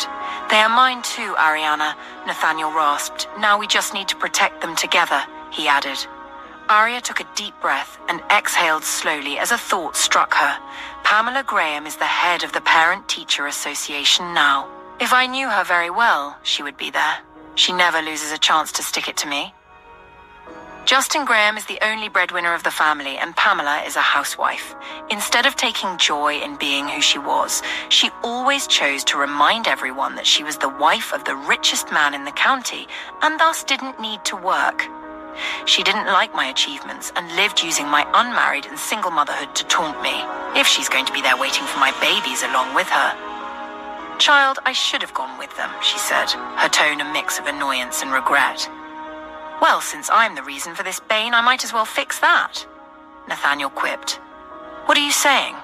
Aria asked in a hesitant tone. I have more than one aircraft, love. We can join them, Nathaniel replied. No. You can't expose yourself like that. Your healing phase will take more months. Love, we can't afford for you to get infected with anything, Aria replied adamantly. Then help me to take precautions because I'm not missing this. I need to be there for my sons. It's important, Nathaniel insisted. Baby. Aria started to protest. Don't baby me in that tone, looking at me like that. I'm trying not to do this, Nathaniel rasped in a low, husky tone, laden with hunger as he lowered his face and kissed her. Aria moaned into his mouth. Nathaniel guided her to get up and laid her on the bed as he hovered over her, one hand moving under her dress to stroke her swollen belly before he pressed a kiss against her skin, his dark, smoldering gaze and rippling muscles reminding her he was fully back to himself. Nathan, Aria moaned in a soft whisper as his hand moved down her body to her thighs, just when he took her lips again. With her back arched in profound pleasure, she kissed him back as passionately as he was devouring her. Her heart was filled with love and gratitude for their lives. Tom Hill couldn't discern who was relishing Nathaniel and Dr. Hawthorne's unexpected arrival more between himself, Andrew, and Andrew's girlfriend, Anita. He lowered his face to suppress his laughter as Dr. Everly Hawthorne strode past Mrs. Graham with an uppity air he'd never witnessed before. It was quite a triumphant entry for the family. The way Mrs. Graham froze in place upon seeing the couple was comical. He figured she must have recognized Nathaniel, especially with the two dressed like the power couple they were. Dr. Everly Hawthorne's pregnancy was now obvious, her wedding ring gleaming under the hallway lighting. Miss Janet and Mrs. Forrester received her with open arms, quickly thanking her for her generosity with the gift baskets for the staff and the promised ones for all the pupils who wouldn't have the chance to be invited to the twins' birthday. And of course, your donation to the school science laboratory. Thank you so much, Mrs. Forrester concluded. It's nothing. Please let me introduce you to my husband, the twins' dad, Nathaniel Hawthorne, Aria said, just as Nathaniel walked past the Graham woman and her child, as if they were statues, to join Aria and the other women. Tom watched as the Graham kids' eyes followed Nathaniel's tall frame in almost awe as he carried the twins effortlessly. Tom didn't miss Owen smiling down at the other boy just before the kid glowered at him. Andrew's eyes darted from Nathaniel to Dr. Everly Hawthorne, then to the Grahams. Something about the way the woman stood there, with emotions playing on her face, made him feel uncomfortable. It was as if he was witnessing the emergence of a troubled mind, her eyes flickering with a chilling glint of unmistakable malice. When the lady turned around to face the direction of the Hawthornes and ushered her reluctant son forward, Andrew just knew she was about to do something she would regret. He didn't think the woman would try anything physical. Women like that usually stick to verbal wars and prefer to play their malicious games with masks on. But just in case, he gave Charles a glance, and the other man moved to shadow the Grahams. Mr. Hawthorne, greetings.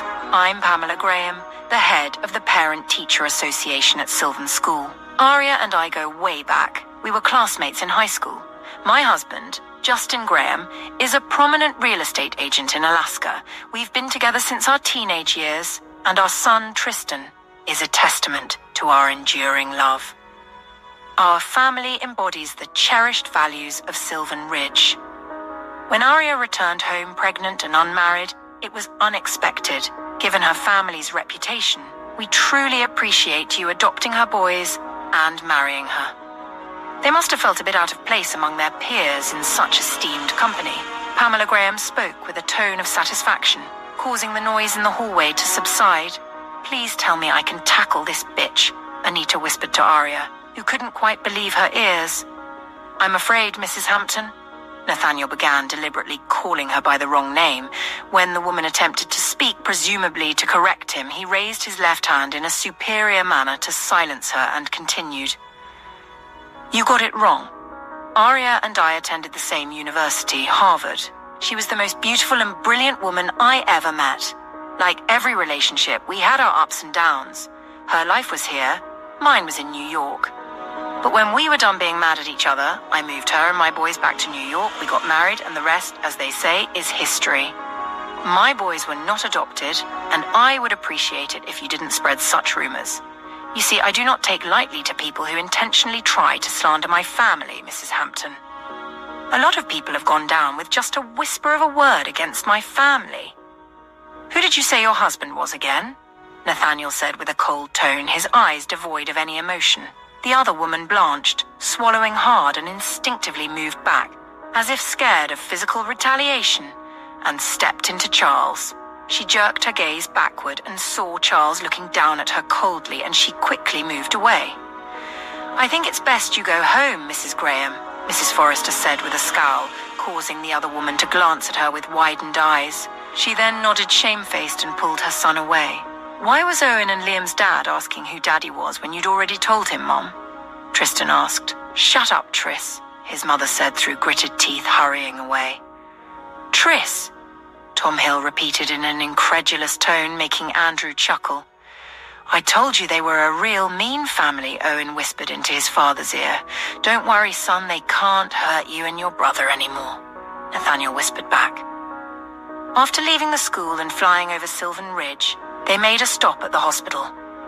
Aria took the opportunity to meet with the head nurse, Miss Mabel White, and the other doctors to get abreast of the hospital's operations and address any issues that needed attention. Anita also used the opportunity to pay a quick visit to her family. Aria introduced Nathaniel to her hospital staff, and afterward, Nathaniel left the hospital building. Later, Aria found him with the boys outside, sitting on a bench in the hospital garden, not minding the cold. "Are you okay, my love? You rushed out of there like the building was on fire," Aria asked with concern. "I found out I don't like hospitals. I've spent too much time in them and was feeling nauseous," he replied in a low voice meant only for her ears. Aria gave him a searching gaze. "Where would you rather be?" she asked in a soft whisper. Nathaniel grinned at her, took her hand, called out to the others, and headed back to the aircraft. Shortly after, the aircraft hovered over Ethan Blackwood's house and then lowered into the backyard. Aria noticed that the house had been remodeled and didn't look as run down as she remembered, bringing a pleased smile to her face, knowing that Ethan Blackwood had kept his word about taking care of his mother. "Boys, this is a friend's place. You'll meet Uncle Ethan Blackwood soon. He was the one who introduced me to your mother." "This house is where I first met her," Nathaniel said to the boys in a tour guide voice, making Aria giggle. "But she didn't like you then," Liam said. "Was she mean?" Owen asked with a smirk. "Yes, she didn't like me at the time and was pretty mean," Nathaniel replied, making the boys laugh. "Does anybody still live there?" Tom Hill asked. "Yeah, but they aren't home at the moment. My friend's mother is touring the world as we speak. Trust me, she deserves it. I don't see her coming back soon." "This place was like a cage to her," Nathaniel said in a pensive tone. When the craft landed, he took Aria's hand and led her out of the craft to the back porch, close to the swing where he had sat, watching her slowly kill him by dancing with his friends. He hadn't known then what was happening to him, but he knew it now. He had fallen for her at first sight, her love hitting him like a tidal wave, making him feel lost and out of his element. "Dance with me," he rasped as he pulled her into his arms. Aria giggled but complied, and the two moved to a remembered song that had been played close to 7 years ago. "Tell me, Aria Everly Hawthorne, how exactly you felt meeting me that day." Nathaniel rasped close to her ear, his breath fanning the shell of her ear, making her shiver. She clung to him, no longer dancing, just resting her face against his chest and listening to his heart beating. "Don't lie, don't hold back," he pleaded in a low, husky tone. "Ashamed." "I felt ashamed," she whispered back. He chuckled. "Ashamed? Man, you sure know how to tear my heart out, don't you?" Nathaniel rasped. Aria drew back a little, gazing into his captivating grey eyes that were penetrating and intense. "I was ashamed that despite your shenanigans, I still wanted you," Aria explained. Nathaniel stopped moving, his eyes darting in their sockets as they searched hers, his heart swelling with emotions. "You wanted me then?" he repeated unbelievably. Aria nodded. Nathaniel swallowed hard and his eyes automatically darted to where the twins were playing on the snow-covered plain with Tom Hill, Andrew and Charles, their laughter ringing in his ears.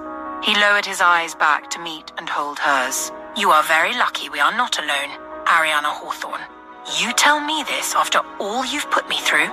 Nathaniel said in a low, passionate tone.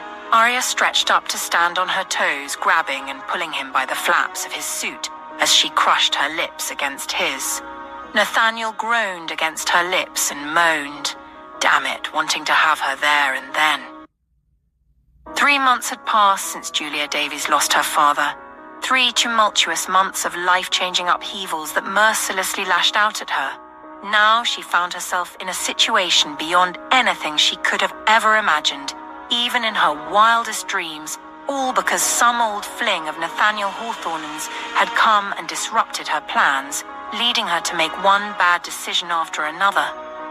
She felt like a ticking bomb waiting to explode. Weeks ago, Sean Cavalier had asked her to marry him, and she had accepted. However, when he suggested they legalize it immediately, she hesitated, opting to see Archer Bellini first. She had used the excuse of settling her father's affairs before taking the plunge. If only she had agreed to legalize and marry him then and there in Paris. But she hadn't. She had contacted Aria Everly, and he had given her specific orders. She was to come to Charles de Gaulle Airport, and that was it. Sean had insisted on accompanying her, and they had agreed. "What about your fashion shoot?" Julia had asked. "I'll make it back on time." "Don't worry," Sean had assured her. "I can't let you go alone," he added with a leveled gaze. Upon reaching the airport, they found 6 men waiting for them. The men ushered them onto a jet and flew them back to the United States. Julia was on edge throughout the journey, and nothing Sean did calm her. They were 2 people going to meet a gangster with no protection whatsoever. Or so she thought. A jeep awaited them at O'Hare International Airport and transported them to the Gold Coast, where an expansive estate greeted them, guarded by armed personnel patrolling the grounds. As the jeeps parked in front of a towering white mansion, Julia glanced sideways at Sean, noticing his gaze darting around the compound. She wondered what was going through his mind. Inside the mansion, they were welcomed by a matronly dressed woman. If she didn't know better, Julia would have mistaken it for a regular wealthy household, but it wasn't. They were ushered into an expansive living room with guards positioned along the walls. A maid approached, offering refreshments, but Sean declined before she could speak. The maid nodded and left. Soon after, a casually dressed man entered, his arms adorned with tattoos, his muscular frame evident under his short sleeves. He wore a thick gold chain around his neck, his closely trimmed beard revealing strains of grey. Julia estimated him to be in his 40s. He paused, eyeing Sean before addressing them. "Welcome to Chicago, Miss Davies. Mr. Bellini would like you to join him in his study," he said in a deep, raspy voice. Sean started to get up, but the man raised his hand. "Just the lady, please." Julia noticed his gaze remained fixed on Sean as if viewing him as a threat, adding to the air of unease in the room. "We're a package deal. Wherever she goes, I go," Sean replied. The man chuckled, but despite the laughter lines at the corners of his eyes, they remained as cold as ice. "Careful, Kimura, you're out of your depth," the man cautioned. "I'm here as Miss Julia Davies's friend, nothing more. Unless Miss Davies says otherwise, I'll step back," Sean stated firmly. Julia watched as the guards reached for their guns when Sean stepped forward. The tattooed man raised his hand to halt their actions. Julia felt her heart pounding as if it might give out. "Please, can we just get this business with my father over with?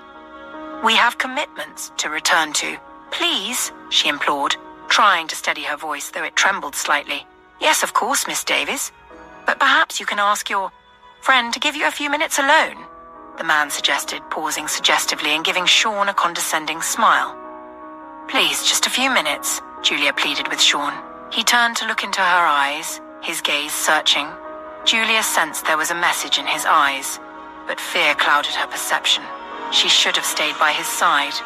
When it became evident she was determined to go alone, Sean pulled her into what seemed like a hug, but it was more than that. He discreetly slipped something small and cold into her coat pocket before stepping back.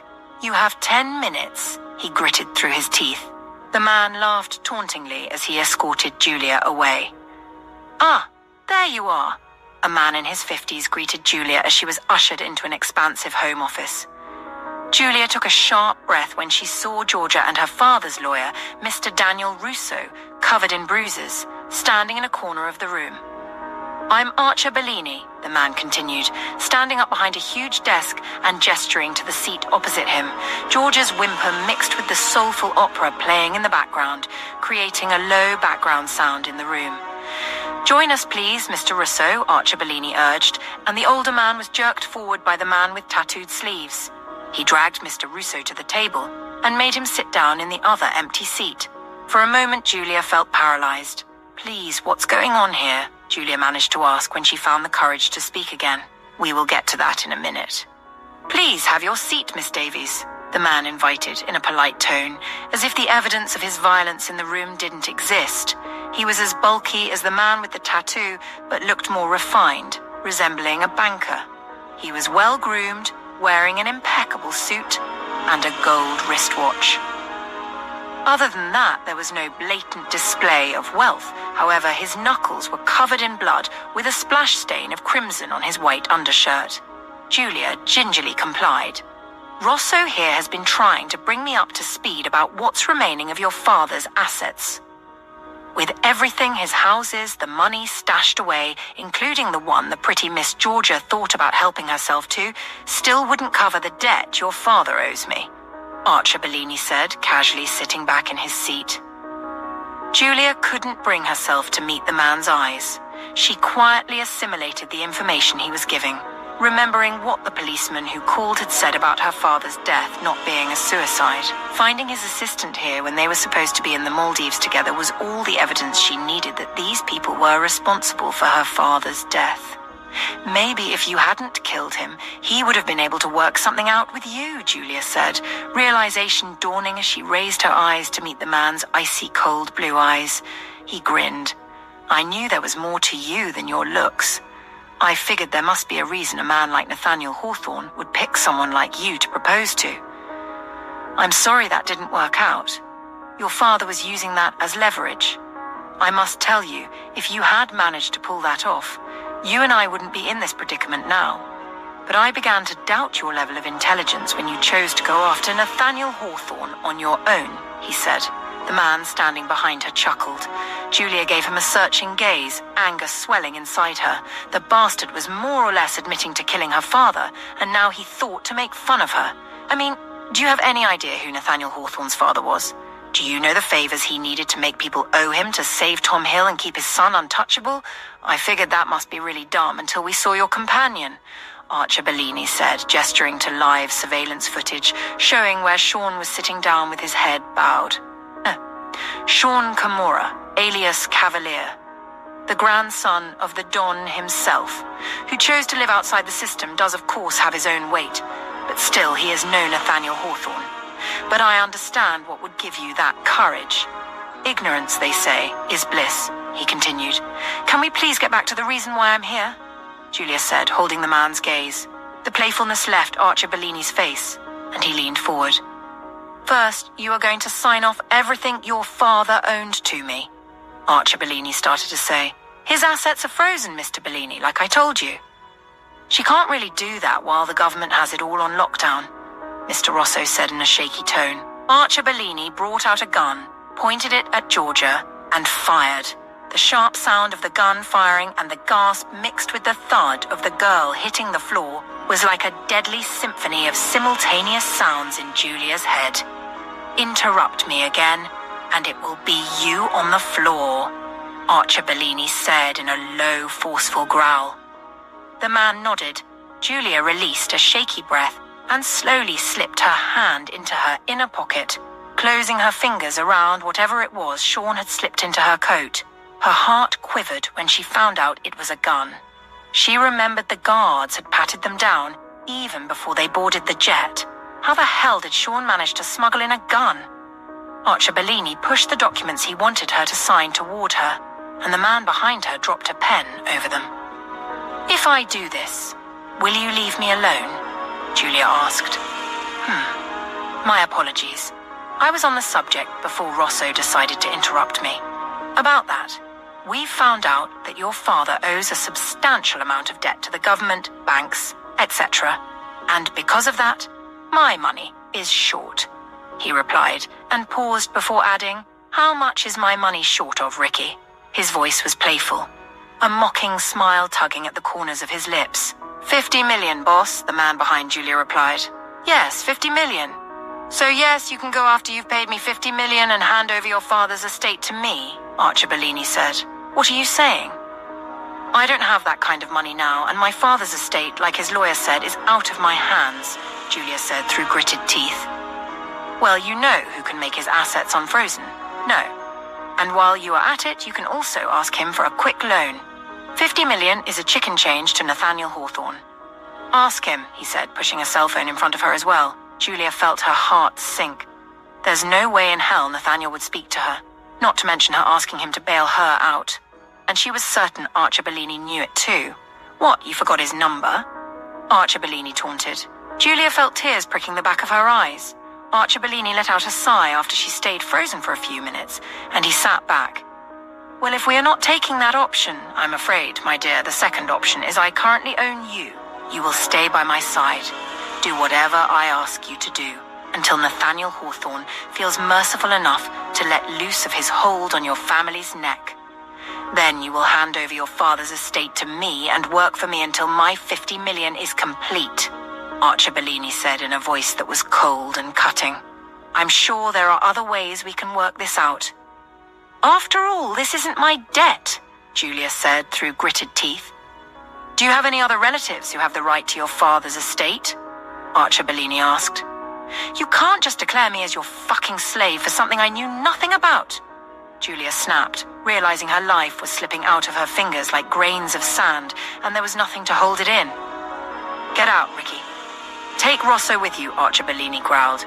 Yes, boss, Ricky replied, and jerked Daniel Rosso up from his seat. Panic surged within Julia as her eyes met her father's lawyer's gaze. I'm sorry, Miss Davies, the man said as he was being pulled away. Shortly after the door went shut, leaving her alone with Archer Bellini, he got up, walked to the door and turned the lock. Julia stood up and turned to face the man. He was tall and bulky, and she figured he wanted to intimidate her. She stood her ground as he strutted toward her, walking around her like a predator. Julia took in a sharp breath as he took off his suit and threw it atop a side chair. He then unhooked his cufflinks and folded his sleeves up to his elbows before pulling out his shirt from the trouser bands.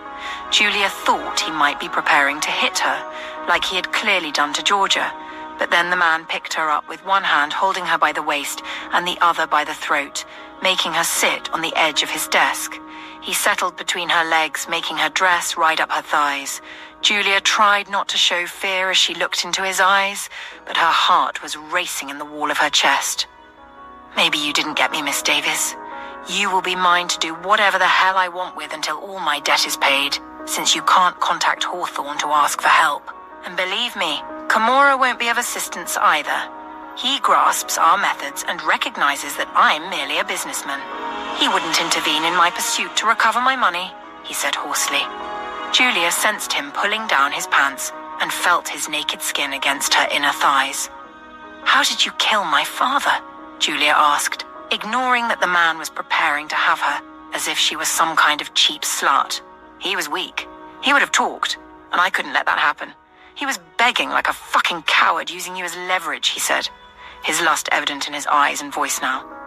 Are you recording this? Julia asked. He chuckled. Would it turn you on faster if I said yes? He grinned, ready to invade her body. So that's a yes? Julia pressed. Yes, he said in triumphant glee. You killed my father. In my book, that's debt paid, Julia said, catching him off guard as she reached up to cup the back of his neck and kissed him. He went still for a second before relaxing his body and kissing her back. Julia made certain he was truly distracted, engrossed in what he was doing to her before she closed her fingers around the gun in the inner pocket she had carefully pushed back and away from reach. She pressed it directly to his heart. Without thinking, she pulled the trigger. It didn't make a sound. It was a Glock 43. Small but deadly. Archer Bellini froze as blood rushed out of his mouth. He didn't get a chance to draw the next breath.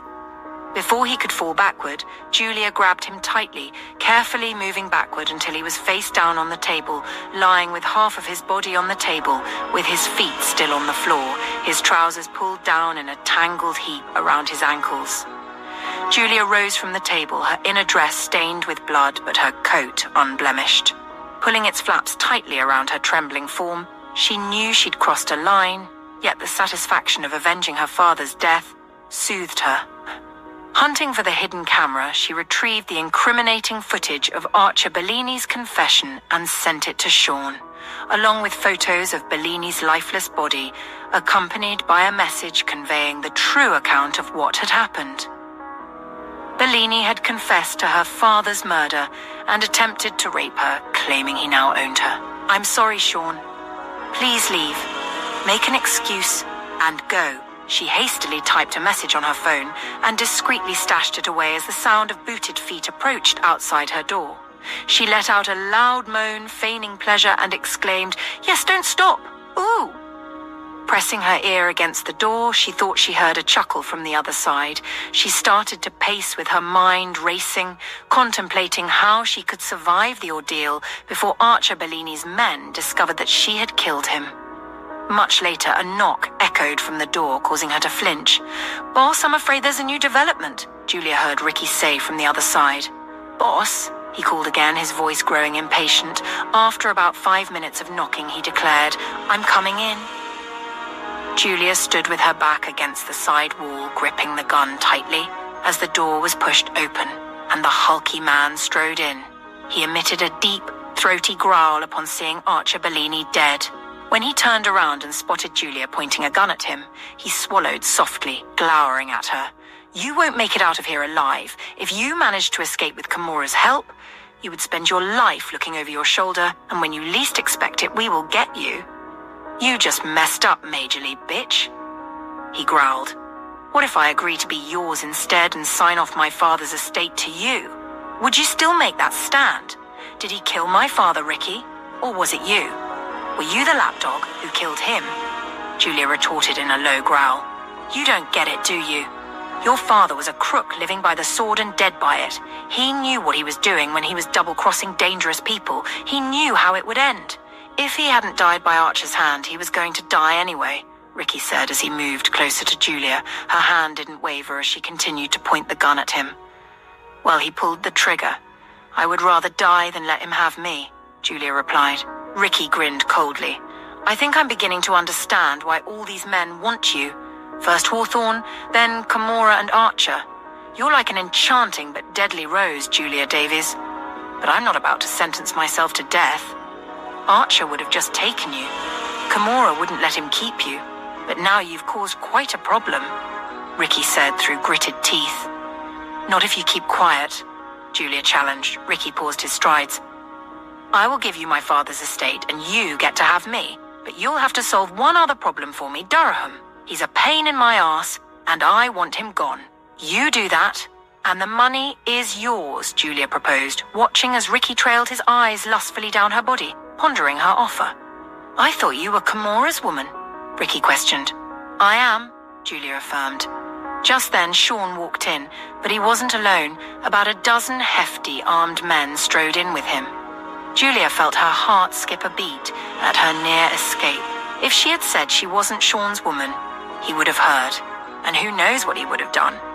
Because she had considered refuting his claim just so to sweeten the deal with Ricky, she was prepared to say anything to keep herself unharmed.